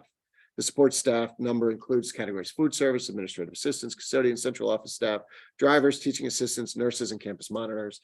I would invite you to, if you're interested, each year the district spends a great deal of time generating the staff utilization and enrollment reports for both certified and non-certified staff. It's available online. We also have hard copies if you're interested. I'm glad to take a deeper dive into this. It will take more time for us to do that, but there's so much data collected and analyzed annually. I mean, we spend weeks putting this together each and every year. We do it for our purposes, but also really to make sure that it's public. So if people have any questions about staffing numbers, where, when, what they're doing, schedules, class sizes, all that kind of information, it's all done very meticulously by the Human Resources Department under Darlene's leadership. But it just rang a bell in the question. So I just wanted to share briefly. In 2020, we were asked a similar question around building administrators, principals, assistant principals. And I thought, since there was a question about APs last time, I would just share this brief chart that was in the 2019 discussion. For us, things haven't changed as far as principal and assistant principals go. I don't know if they have in other districts. I'm sure the number of students are different. They are for us, they will be for them. But I just thought the ratios may be informative If you look at our total students across the district, our total students per admin tend around 300 back in this year. And again, it may be a little fluctuated here and there, but it was 298 back then. Darien was 278, Wilton 275, and Westport at 209. So just, it's a past document, but thought it might be informative. Question 23 goes back a little bit to the social emotional learning and what have you. In the complicated social world we're living in, can we just focus on teaching the basics and catching up on the classroom time lost? And fortunately, our district's swift action with virtual learning, and again, I want to say thank you to Penny, who gave us an early heads up back in the day with her own family out in China, what was happening, and it really did help. And we're grateful. So our district's swift action with virtual learning, quickly reopening our schools, safely returning our teachers to the classroom, fully opening the classrooms to all kids, really did help minimize this time lost here in New Canaan, helped our students and programs to continue moving forward. Additionally, students are expected to know a great deal more than the basics now, and to succeed in today's complex and fast moving world. Limiting our program in such a way and narrowly defining it, I think, would be a grave disservice to students and families. Of course, the curriculum is grounded in standards, which identify what students should know and be able to do in the disciplines at each of the grade levels. And the standards are discussed a little bit later, so we can go right into those. In question 24, and the next couple of questions really ask around the tuition out of district or outplacements, which are essentially the same thing. The district renamed tuition out of district into outplacements. It's simply just a name. It didn't change what's in that budget line item. It does include, those two dimensions, and it always has included both of those as far as I know. The settlement costs, settlements are a result of a disagreement between the district and families. The district may feel that we have an appropriate program for a child, and the family may disagree. There's a very formal process that's outlined through statute, through state special education, law and practices. The goal in the mediation is to reach a settlement that's fair on both sides. Unfortunately, we do believe the legislation is sort of stacked against us a bit as a school district, but we work within the system that exists currently and talk with our legislators and others about ways that we believe it would be improved. The last 5 years of out of district tuition outplacement costs are on pages 24 and 69, right in the budget binder itself, and you can see those trends. Typically, it ranges around a 60-40 split, 60 settlements, 40 for out of district placements. The plans going forward to mitigate settlement costs. Certainly one is working with our local legislators and others in order to improve the process. We believe there are significant areas for improvement that actually will benefit families and the district simultaneously. We do monitor it very closely, but really, first and foremost, it's all about relationships. We have excellent relationships with our students, with our families, with everyone in our program. And so when we reach a disagreement, it's disappointing, for us, because we really do believe every child is best educated in the home district here in town with neighbors and friends and right in our schools. But when we do, we follow the process as needed. I think it should be noted that if you read this and you're not familiar, I finance quite a few schools, autistic schools, alternative schools. You look at this like being sued or the town's being sued, it seems extremely aggressive and negative, but it's the actual process of how you get refunded from a student perspective if the town or area is not able to service or provide an appropriate education. So when you're saying sue, you right away think like that family's attacking the town, but it really is the process of how they get refunded. Right. I don't think I used the word sued, and I wouldn't, right? I don't think I did. What happens is, the process is settlement and things. Yeah, the settlement, right. And the idea there is the disagreement can be that we do believe that we have a suitable program and a family doesn't. And then we sit together and the idea is, well, I was trying to lessen the blow of the way these. The word settlement sounds. Resolution. I really Settlement did sounds think there was like the litigation. goal isn't resolution. I appreciate understand. I didn't understand the difference, and it really is resolution. In my mind, I was like, wow, there's like litigation going on. It's Well, contentious. it's a highly litigious process. Hmm. It's a highly litigious process, very specifically outlined through statute. And there are, sorry. There are attorneys, there is a mediator, Ugh, the worst. a state Yeah. appointed mediator. Right. And the process is highly, so it really is a settlement. Yeah, and if the settlement's not reached, then the due process hearing is triggered, which is a significantly different, and more formal and much more onerous process.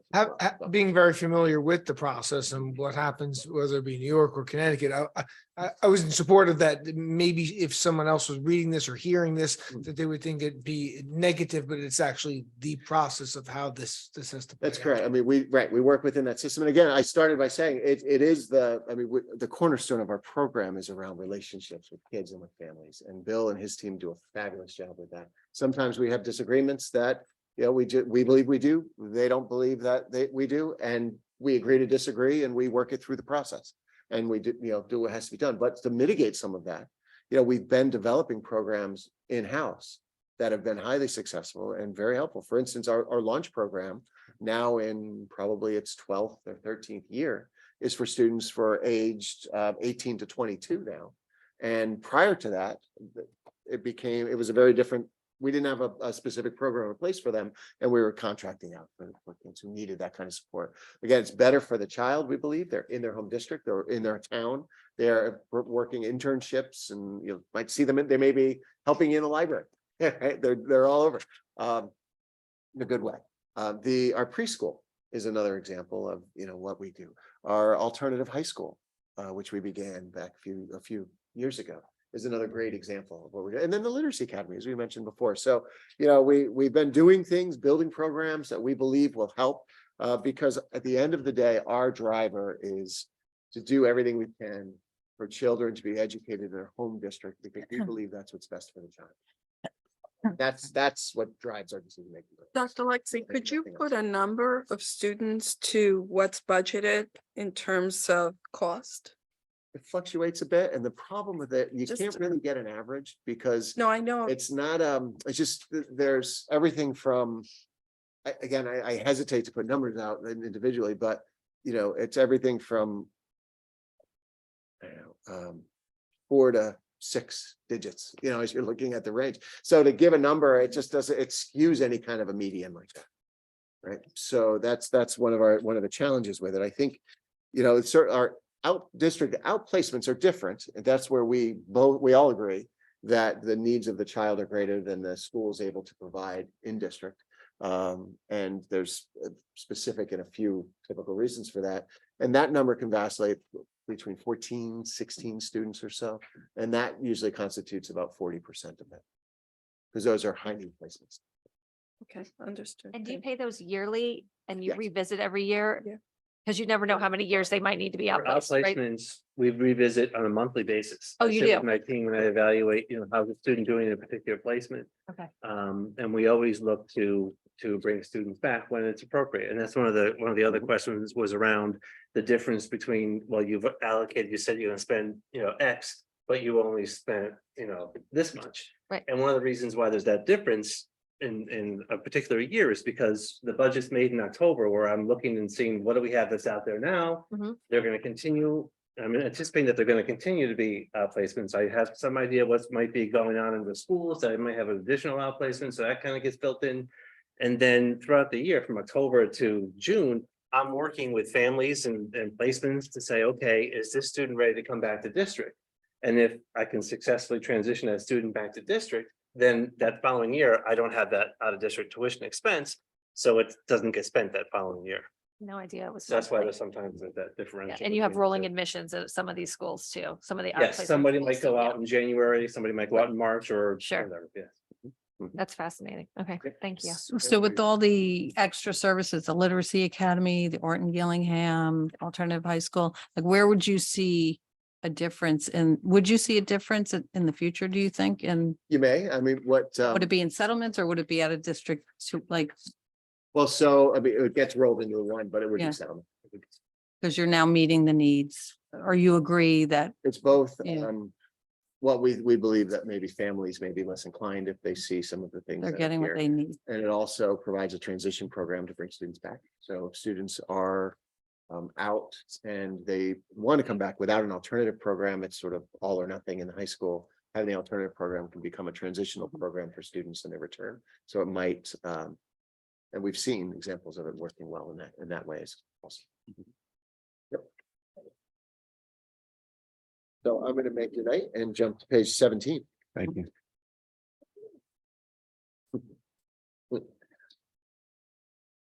Now I think we're about halfway. You can pick up the pace as we head to 10 o'clock. I'm not opposed to it. Spent 4 days writing it. We could spend 4 days. So we're gonna hear it. Right? That's true.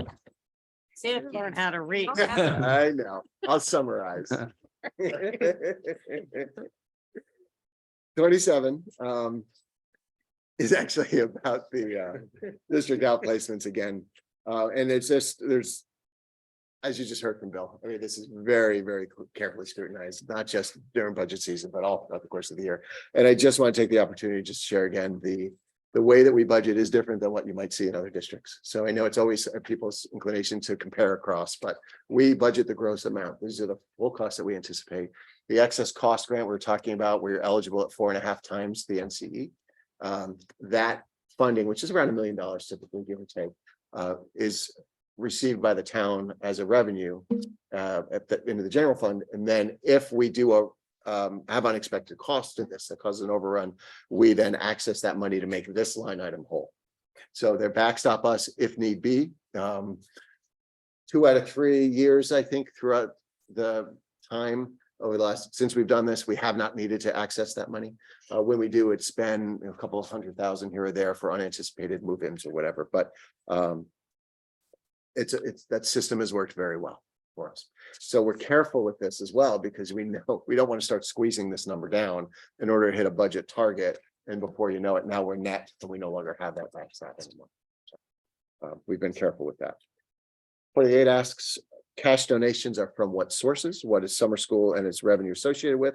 The vast majority of cash donations come really from 2 places. The PTCs across the district, all 5 schools, and our incredible All Sports Booster Club.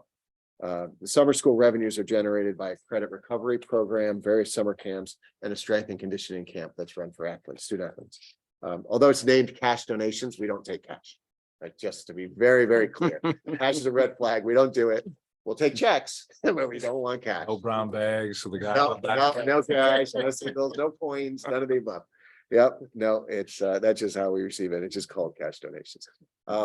29, that how does the technology and digital learning department interface with the curriculum committee when it comes to identifying the new ed tech resources? Last night was a fabulous presentation by our digital learning, really was all about digital literacy and wellness, and then health as well. It was fabulous. And they really showed how the programs intersect each other at the elementary, middle, and high school levels. The digital learning director sits on our curriculum leadership council, CLC, and is always interacting regularly with our curriculum leaders across the board. Throughout the school year, this collaboration exists between teachers, curriculum coordinators, others. Our digital learning, the director of digital learning also is the direct supervisor of our school librarians, who are always in direct contact with teachers around needs and expanding and ideas and what have you. So it's very, very tightly coordinated. When we have a tool that we think might work, we typically will run it as a small scale pilot, as you've heard tonight a couple of times, and then gauge the success and before identifying and deciding whether or not to go to scale on something.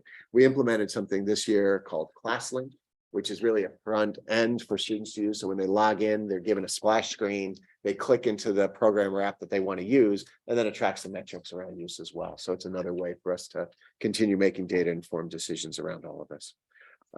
Question 30 asked about the overall demographics of the schools, and you can see the demographics there.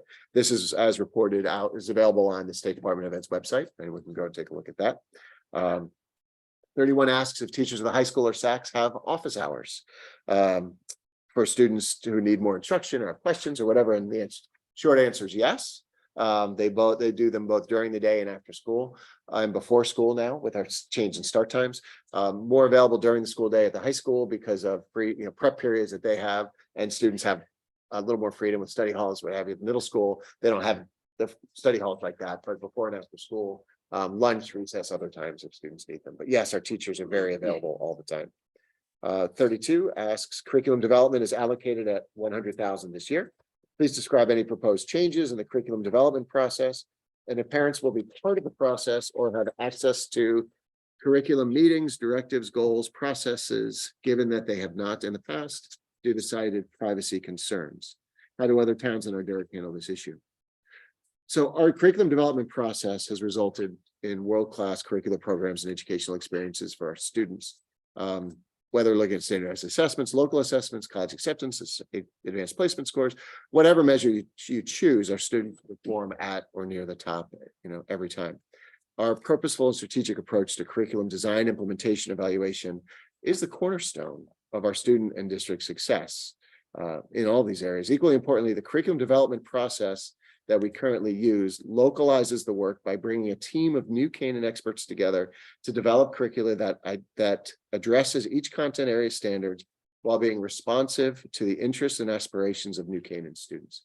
So the synergy there has resulted in a highly engaging program for our students throughout the program of studies, and is a significant reason for our continued success across the district. So the allocation of $100,000 for curriculum development has been consistent through the years and supports the work of our teachers and curriculum leaders as they review and revise the curriculum each year based on feedback they receive throughout the course of the year. At numerous times throughout the school year, parents are invited to participate in presentations and discussions about various curricular areas. These meetings are generally well attended. Additionally, Board of Ed presentation schedules are based upon the approved district goals, which provides another forum for feedback and discussion. So given the great success of our current approach, the Board of Ed is not considering changing this model at this time. Question 33 asked about our SBAC scores and says SBAC scores decreased from 2019 to the present from 89.6 to 84.1 in ELA and 88.3 to 82 in math grades 3 through 8. This, coupled with documented national trends in learning loss due to the effects of COVID, are there any programs or initiatives to address this decline in SBAC scores? What efforts are being made to capture students whose scores are trending downward, and who oversees outreach and needed intervention for these kids at each school? Has a summer academy or after-school study club been considered to specifically target those with significant learning loss priority SBAC? So I'll summarize, but in general, we're very proud of the work that we've done with our students from the beginning of the experience till now. For our students to continue to perform well above where almost practically every other district in the state has ever performed, after what we've gone through, not just in school, but out of school, in their homes and their own lived experiences throughout the pandemic, I think really speaks volumes to the efforts of our teachers, our leaders, our principals, our families, everybody over the course of the last couple of years. It really is a source of pride for all of us. So we do continue to closely monitor and adjust our instructional practices and needs based on the needs of our students. We communicate our efforts to the community and beyond as we're doing that work. For instance, there was a great presentation. They're all great, you hear me say it, but they are. But a very detailed presentation about response to intervention, which was shared with the Board of Education recently. I know it's just a link on your document, which obviously won't work if you try to take it in the paper. So I will send you the PDF and you'll be able to get to all of the links through the PDF. The document would be a lot longer if they were all in here. But it is important to note that the budget as presented does reflect some additional supports for students that we've identified over the course of the last year. We do sort of, as we mentioned before, consider this is our first sort of return to full program since the last couple of years. We're seeing across the board. So we do have the additional math specialists, 50% funded by budget, 50% by the grants that we were talking about before. We've talked about the classroom coach, the New Canaan Urgent Assessment Program, the psychologists, the others that we've all built in, whether grant funded or budget funded, in order to help. We have also been running a summer academy, and the details are in this final paragraph here. But the Summer Achievement Academy is something that we started using the grant, which didn't exist before. And it really is a program meant to identify and help our students who need the help the most over the summer. So we staff it with our certified staff. We provide transportation to any family that needs it. We run a 4-week program for them, and it's focused on both enrichment and academics. So it really is, because it's taught by our teachers. They know our curriculum and our program, and they're working with our kids. All the interested kids are able to participate. We also go out of our way to invite those who we think would benefit the most from the experience. So we just finished our 2nd year with that. We're going into our 3rd year this summer. It will be grant funded again this summer. The grant will not be able to fund it after that. So we'll be evaluating and figuring out what to do. I have a question on this one only because I think it's great that you have that program for people you think that need it. I felt like there was a gap in terms of offering summer school for kids who just need to keep, and I'm not gonna,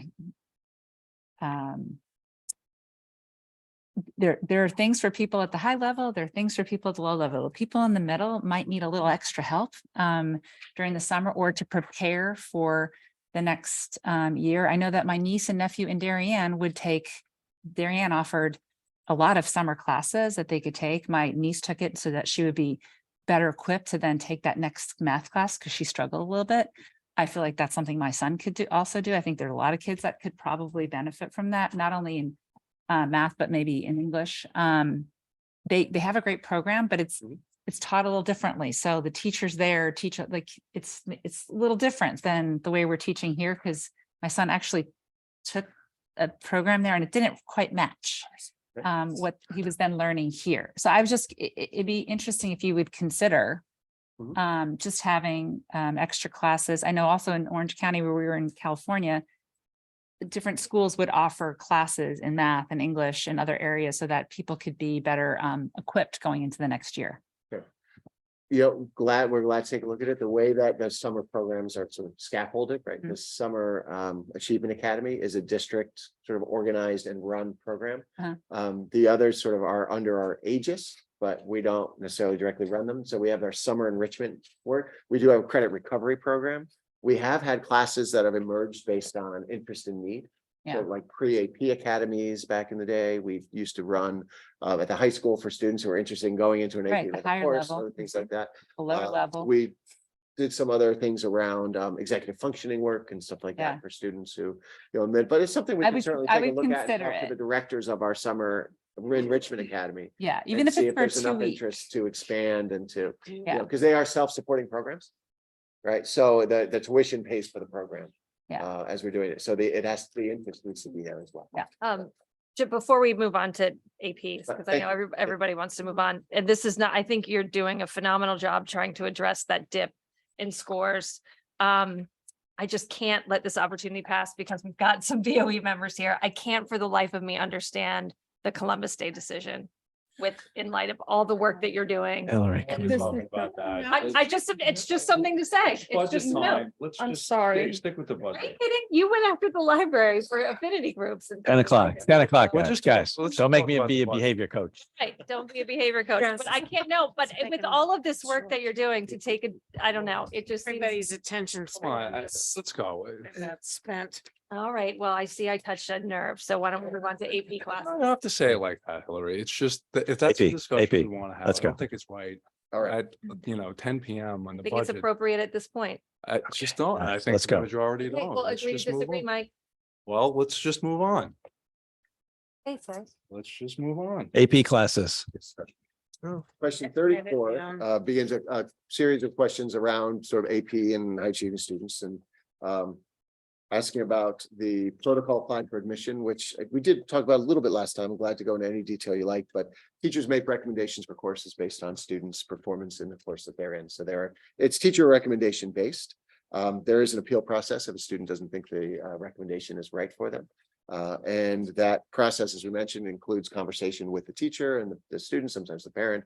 And as we look through the data, as recently as this morning, a little over 75% of students who make appeals are granted the appeal. So they are able to go into the class. So we do try to be open with that, as I mentioned before. And while you can't say it's 100, it wouldn't be defined as an open enrollment, certainly at 75%, I think that give the students the benefit of the doubt when they do appeal. Is it a barrier to equity and inclusion? Again, it's our approach isn't necessarily open enrollment, but we do feel that it's actually sometimes the excitement of the moment for students can cloud the sort of what's best for them in the longer run, right? What we want to do is make sure students are appropriately challenged in all of their classes across the board. And I know it can be hard, and we want to always encourage students to stretch and do their very best when they can, but we also want to make sure that they're not overstretching where it's not going to be successful. So it's a really difficult balance to strike, but we do the best we can with it. The chart below on page 21, I think covers a couple. AP exams offer potential earning credit. If it's selective, does it reduce participation or opportunities? We went all the way back to 2007 to take a look at the number of students who were enrolled in AP. It's based on our class sizes. And what you'll see is if you run down just the number of tests that were given, the number of test takers, those are the individual test takers from 204 to 450, the class size itself is only about 70 or so students larger, 75 students larger or so, but yet we're more than doubling the opportunities for students to take those courses. And you can see again, this number of seniors who took one or more exams from 93 to 187. And then the number of percent of students who took one or more exams, 32% to 65. So it has been a focus for us.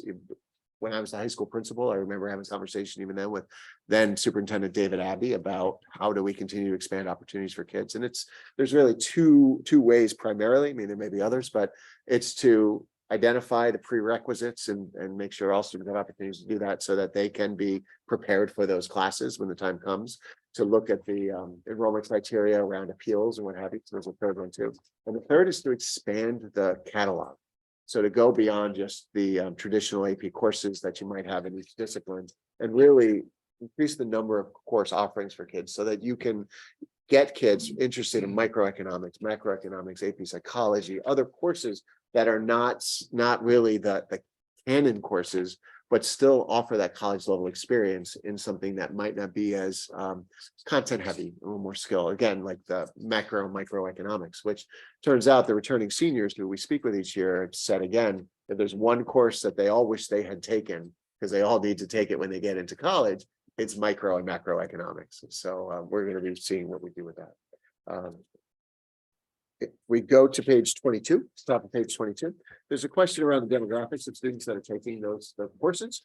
Again, sorry for the small print at a late hour, but as you look, we've got this current year on the left and then last year on the right. And what you'll see really, if you look across male, female, and the breakdown there, you can also look at the distribution, sort of percentage of students around ethnicities. And you'll find that, within a range, they're all trend pretty similarly, which I think is a good thing and a powerful statement about our work at the school. Right. How many honors and AP classes are presently available? What's the overall capacity? Again, this is up above. This is the number of students that are in the AP and honors classes. So I don't know if I can't fairly say they're all running at full capacity, but these are the students that have filled the seats that we currently have. There are 29 AP courses currently offered at the high school, but we also, and I know we think a lot and focus on AP and honors, but there's also the early college experience courses, which can sometimes be more challenging for students. And instead of resulting in an AP test and a score, you can begin to develop a transcript with a university. So whether it's through UConn or UNH, NCC, what happens is you actually become an enrolled student in the university. And successful completion of the course means you begin building a transcript from that college. And turns out those credits are more often accepted by schools when students transfer than an AP course may be. Sometimes with AP, what it'll do is place the student out of that course. So they take the next course in the sequence, but they don't give them credit for that course. Whereas taking the transcript from, say, UConn or somewhere else, you actually get that course credit. So it's an interesting, this is an ever evolving world. I want to say thank you because my son graduated a semester early, saved me some real money. Thank you. Excellent. There you go. Excellent. All right. That's some good news.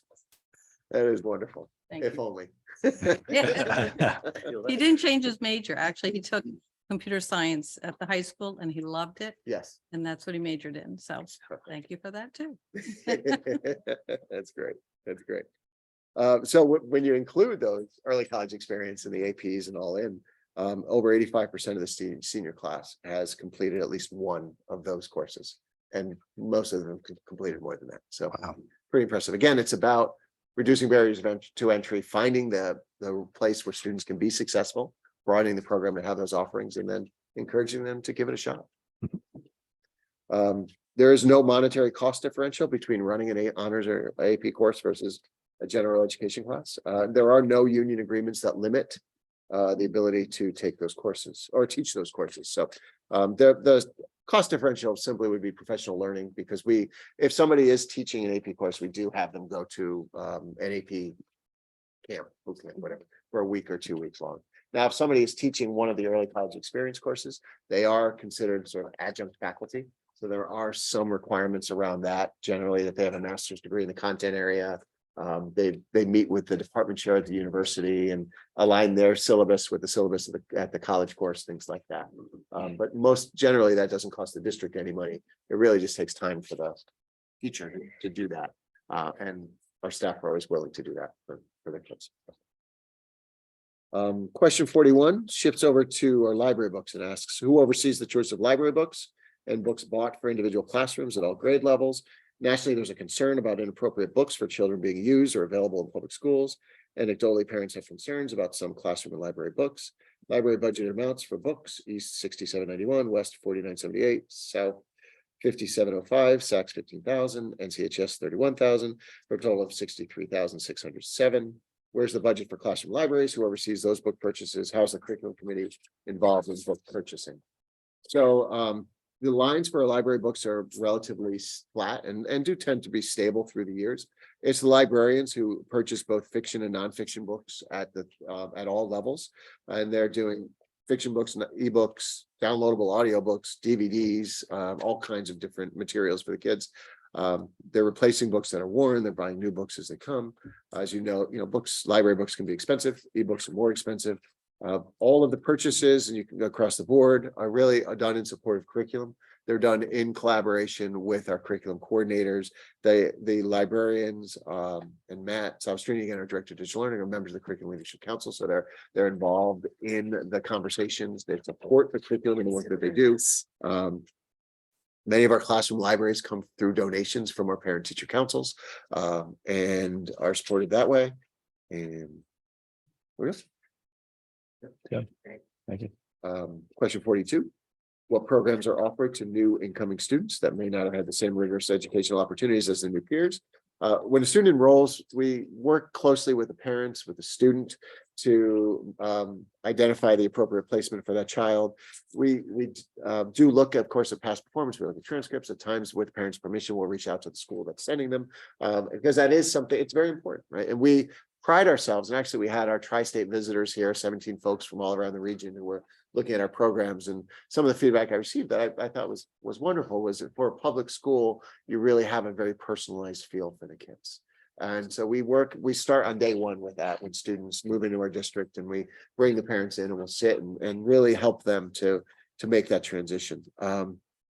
Once they're here, we've matched up peer mentors and other groups to check in on kids and just sort of make sure they're not sitting alone in a cafeteria, talk to them outside, do those kinds of things. We have specific outreach processes that we'll follow. Certainly if it's a student who needs services, whether EL or special education or others, there are other wraparound services for those students and families as well. But between our school counselors, our administrators, our teachers, others, we make it a point to welcome folks into our school community, whether they're kindergartners or 12th graders, everything in between. 43, what traditional textbooks are provided to students presently at each grade level? We follow a textbook adoption process, which includes the administration curriculum team seeking approval from the Board of Education if we're going to be shifting to a new textbook series as required by statute. But if we are updating the series, so it's the same book but a new version, if we don't bring that forward for approval. Doesn't need to be. It's not part of the process, which is much more, most frequently what happens in the curriculum process. That we've gone through the years, several full-scale textbook review committees and tend to land on the book that we already have in a new version. AP is a little different. The AP College Board will tell you what textbook to use with that course for the most part. You see some responses here.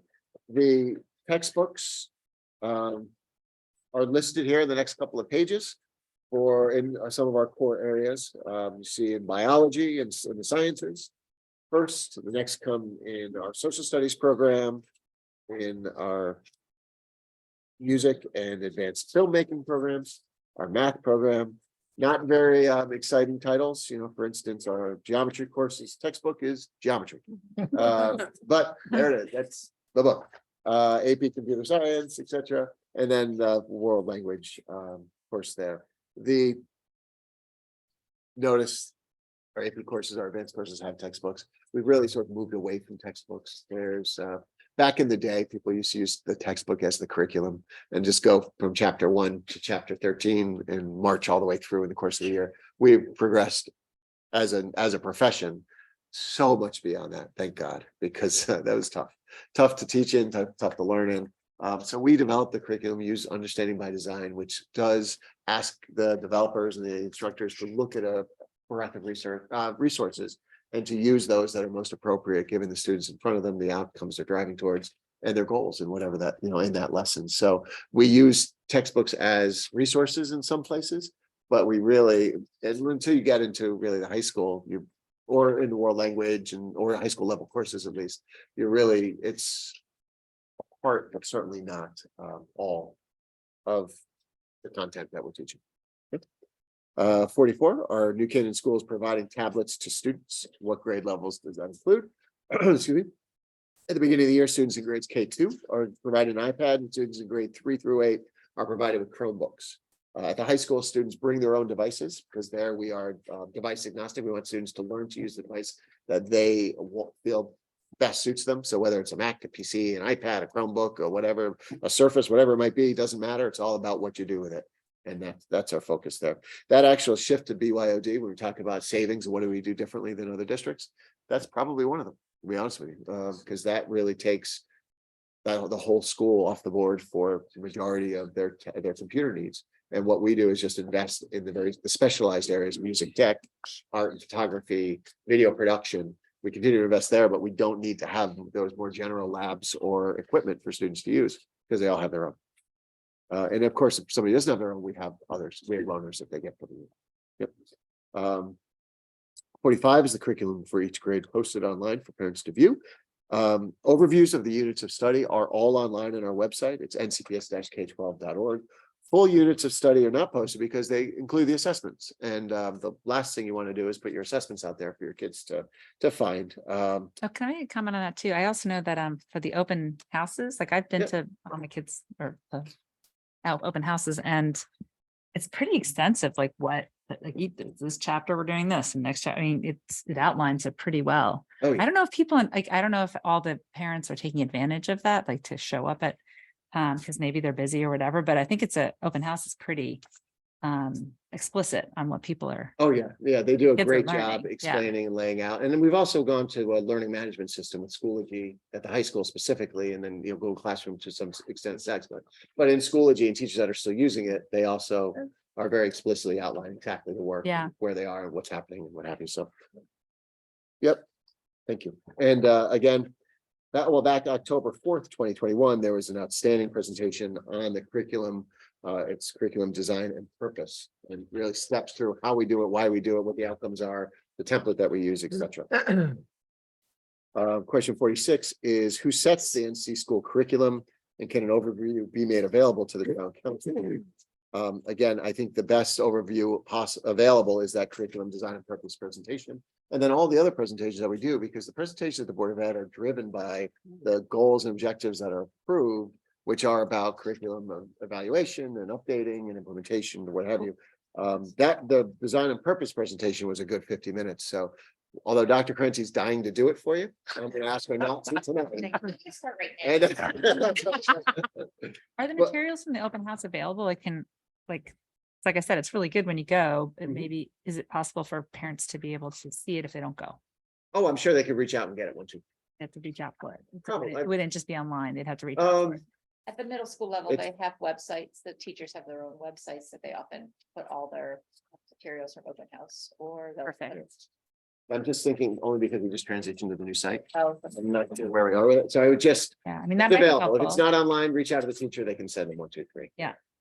We did transition to a new website. So, back in October, and we're still, making sure everything's moved over. So there's a menu, there was a table of curriculum presentations, things like that we're not sure is entirely moved over. So we're still working on it. But if somebody looks and doesn't find it, just reach out and we can certainly get for them whatever they need. So the curriculum presentations, and as the presentation will show, it's really standards that drive the curriculum. The national state standards that we follow in content areas, for instance, the Connecticut core standards, which are math and language arts, the next generation science standards across our science program, the Connecticut social studies framework, the core arts standards, national health standards, actful standards around the foreign languages.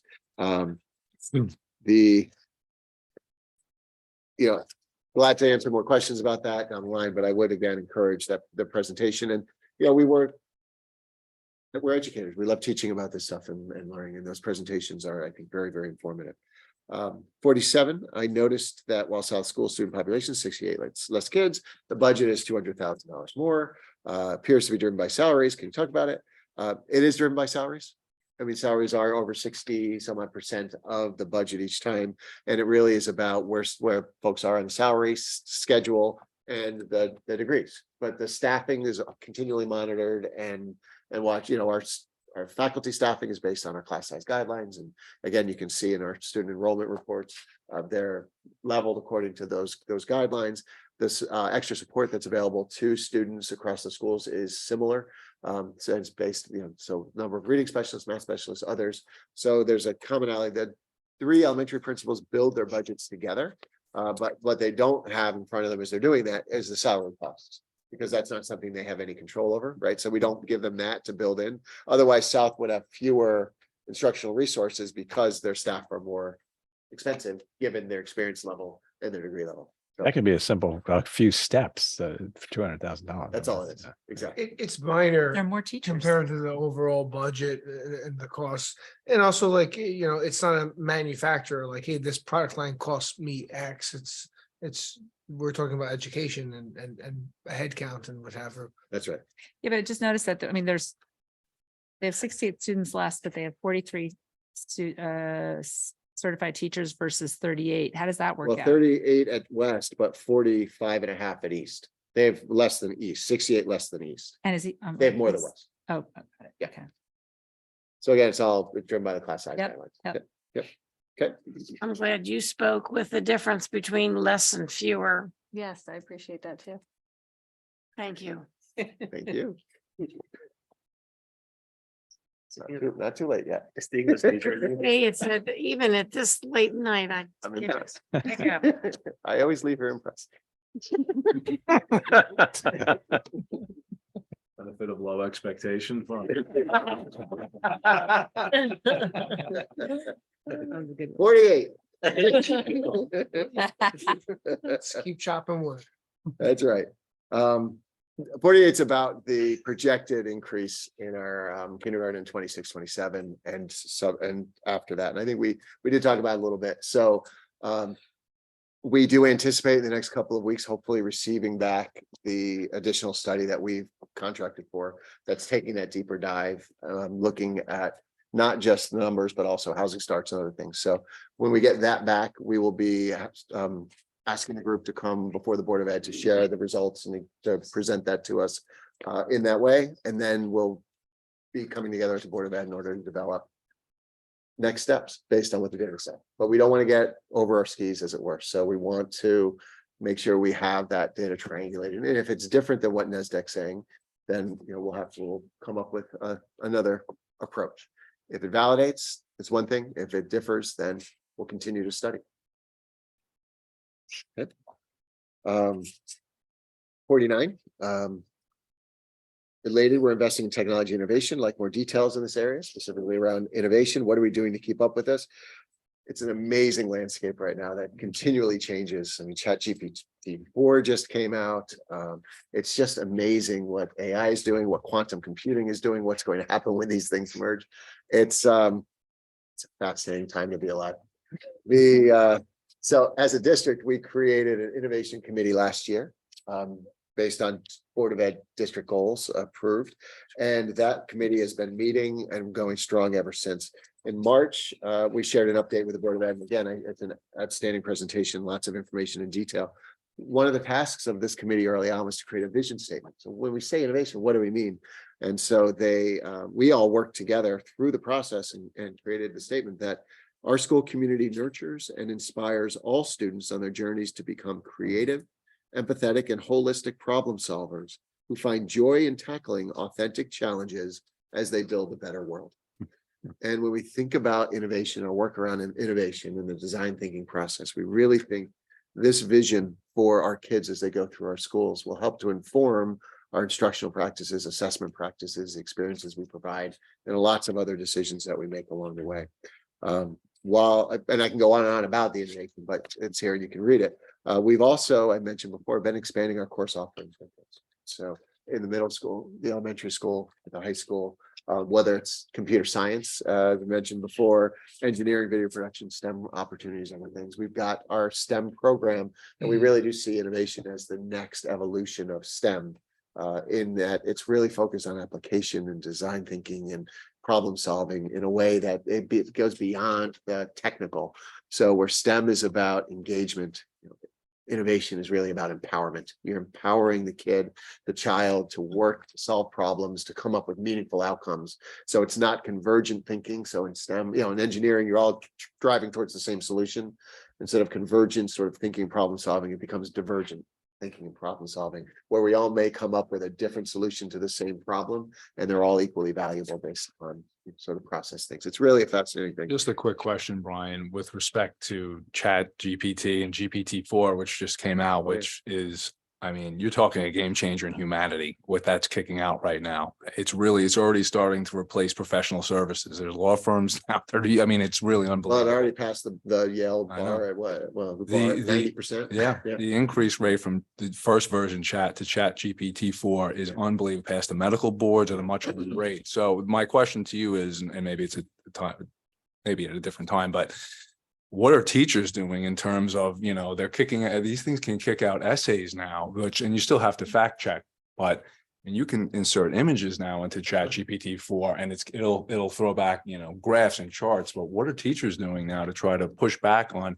getting some, AI essay, So it's a longer conversation, but the long and short of it for tonight is there are a couple of different approaches, right? Most universities higher ed, the first thing they did was ban it, and then said, what can we do with this, right? How can we teach our students to actually use it?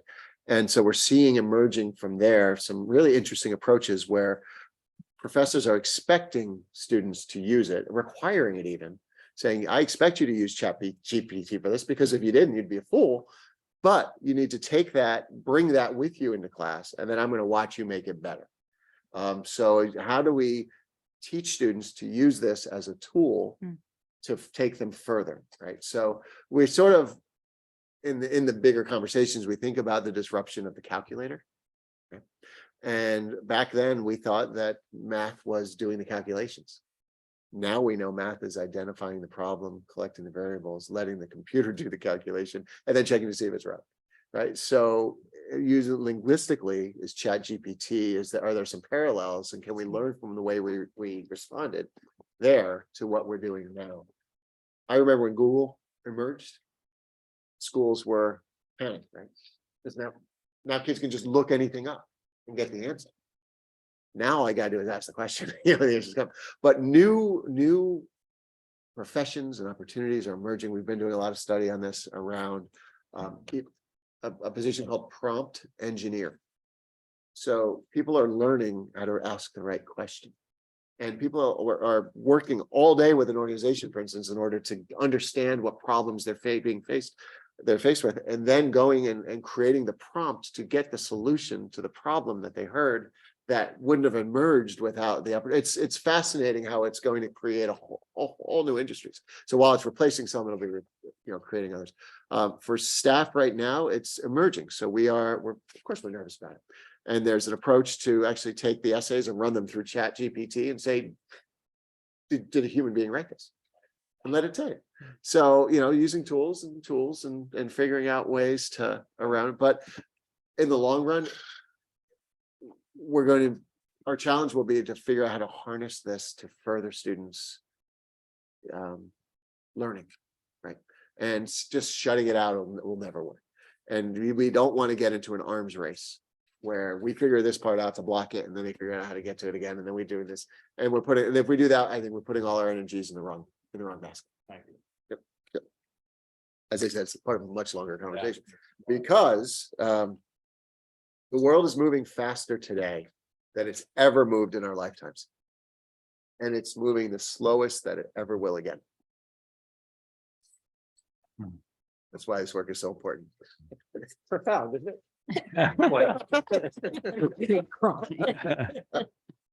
Oh, boy. So number 50. Did ChatGPT write that? Yes. When you have questions like that, do you always ask Sean? Yeah. He's more stoic.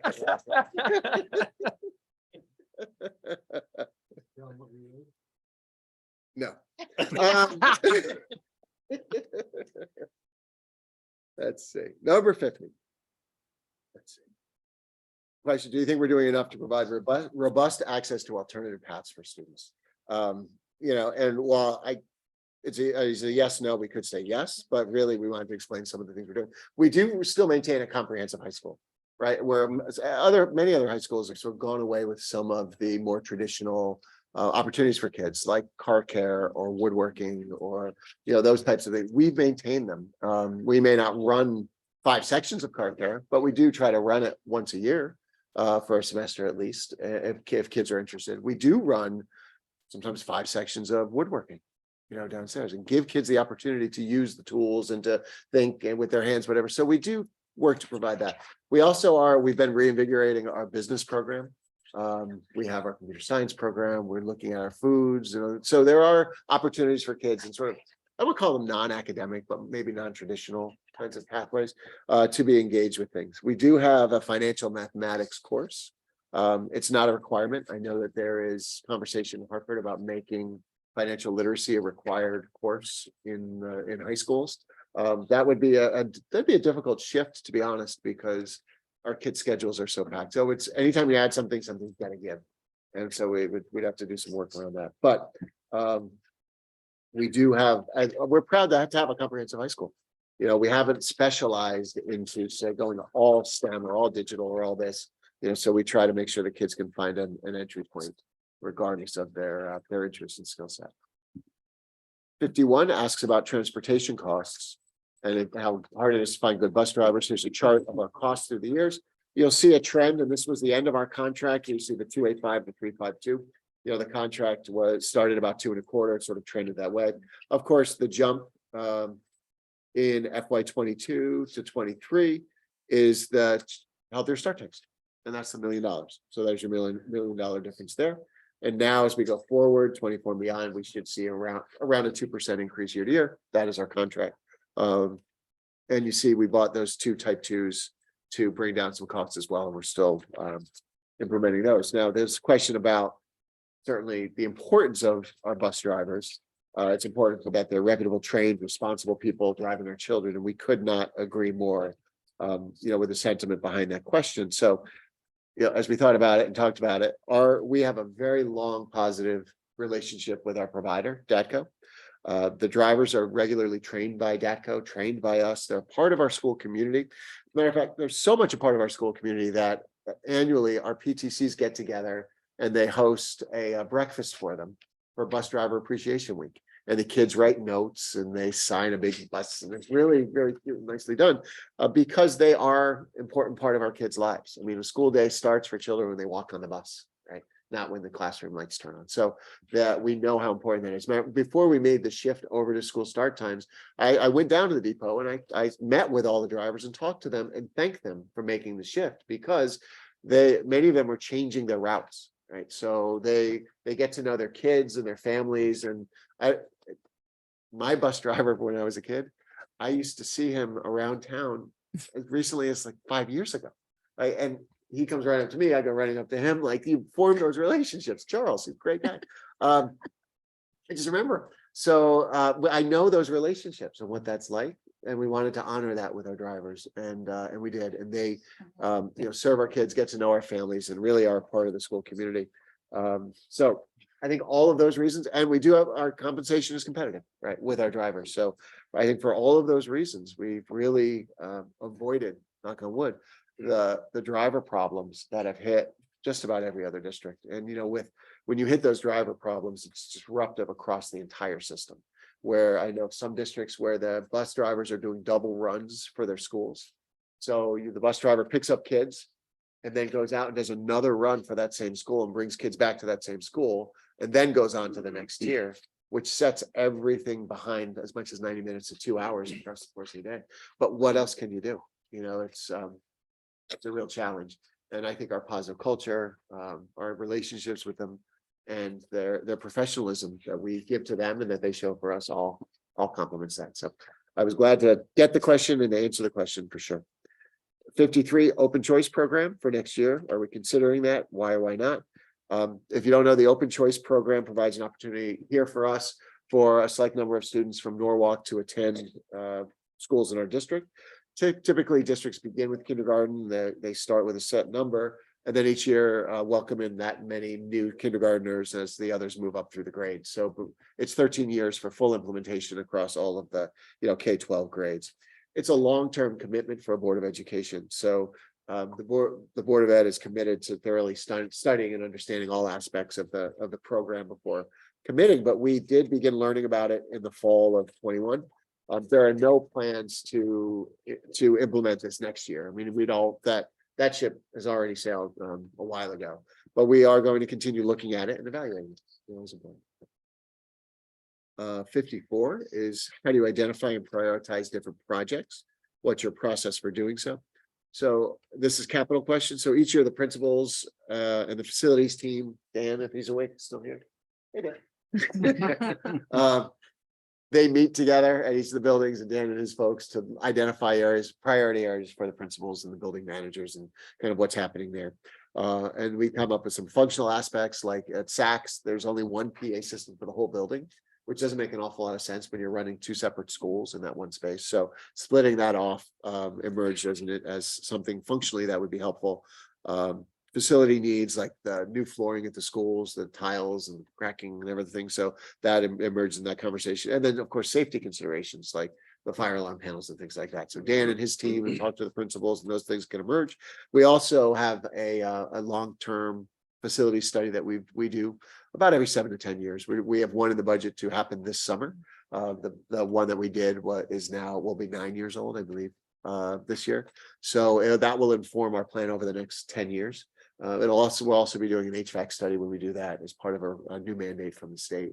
So we'll roll those two things in together, and that will inform our plan going ahead. And that's really around mechanicals. Those are some things that the principals wouldn't see in their day-to-day operation, but it could be some of the things that they do as well. Would be also the basketball court over at Saks. There's a question about that. So that'll be evaluated when they come out, and they'll be looking at playgrounds and things like that. So if that emerges as a need from the study, then it would find its way into our planning. Good. I just got 56 done. See that? It's not bad. Yeah. Speeding up. 5, the Elm Street building. Is it going to work for us essentially, right? Given the reduction in space. And the long and short of it is our student programs are pretty much maintaining the square footage that they currently have. And we're able to custom design those spaces specifically for the needs of those programs. So we're very excited about this for our kids. the launch program in the front, the downtown campus in the back, the shared kitchen space in the middle, the location near Elm and downtown and very walkable to internship and other places for our launch students, other things like that. We think that's really great. We also recognize that we're going down a significant amount of square footage. We're going from 5 to 1 conference rooms. We're losing an office. We are challenged by file space and things like that. We're committed to making it work. In this, there has been a goal for the town for us to move into a town-owned building. So this is done with that intent, and we're going to figure it out and make it work. We'll draw straws to see who gets booted from the office. And but at the end of the day, it's our job to make it work. We will. And we're working with the town parking authority and others to figure those sort of specifics of the whole thing out. But that's the plan. Where will the files go? I mean, obviously don't know yet, but would it have to be rented space or would it be? Well, the problem is they're operational. They're things that we need. So we have the long-term storage overage sacks that we've used for years. These are the like HR files, things that we need more regularly. So we have a system there from the bank that partially we'd be able to use. We have to make sure that the space requirement is going to be met. If it's not, we're going to be looking at reconfiguring things a little bit to try to figure it out. We just don't have space. Like right now, for instance, we have file room for our special education files. We have, if you've been in Locust Ave, in the center of the open space, there are all the HR files that are also a workstation, things like that. We're not going to have those kinds of spaces. So we'll have to figure it out. I mean, at the end of the day, they take up space and they have to go somewhere. We had hoped in the beginning that they would go downstairs, but they can't because the elevator doesn't. So we're working to figure it out. Is the best answer I can figure right now. Can't you digitize stuff? Some we can. It's a significant project, but I think that may wind up being some of what we do. There might be an elevator in your future. A dumb waiter. Yeah. A dumb waiter, thank you. You can skip 57 because that's CARCs. That's not even BOE. Okay. Look at that. Nice. How you ran? See, we left some blank space in case additional questions. Yeah, right. Gotta get to 60, right? The last is the expected yearly maintenance cost for the planetarium. And will it result in higher budget costs? Whenever we buy software, hardware, there are of course service contracts that go along with that. We've had an annual maintenance contract with our existing planetarium. So, that number would roll into the annual service contract that we have in the planetarium. With that immediately after the first year service contracts covered by the warranty, but then, it'll be an annual fee. That will give us access to upgrade service programs, and we would always do that. It's something that we invest in like this. Additional programs are important because again, hardware is only as good as the software that runs on it. So we do anticipate that there could be some funding for purchases there. But we also are looking at donations around that and also facility rental. If there is an appetite or some way that some income is generated through the planetarium, we would invest that money right back in the planetarium by broadening the catalog and maybe even building a little bit of a reserve to help with any future funding needs. Thank you. Thank you. Any other, last night you mentioned the intern program was way off from what you've had in the past. The intern program that you've had with Sacred Heart, is that going to impact costs at all? Or is that just? So what we do to fund our interns is move money out of the substitute line and put that into the intern line for that. If we're not able to identify the interns, then we move that money back into subs because essentially, that's the coverage that they provide. Because it was a big impact over the last couple of years having those interns around. It's very helpful. It seemed like a great win-win for why did it dry up like that? Was there? It's the pipeline. Is it really? It's the pipeline. Not as many people going into teaching. People going into education. Wow. Nationwide and statewide. It's not seen as the attractive position that maybe it once was. We're trying to help people understand how great our work is, but people are reluctant to go into it. The pipeline it's not what it was, even just 5 or 7, 10 years ago. All right. So lastly, before you go, every year that you've been doing this, you always say at the end, as we get to the end of our budget, like March 30th, it usually happens where you say, hey, good news. I found something to help you guys. So I'm hoping that we may find something that you could help us with. So, We haven't stopped looking. okay, good.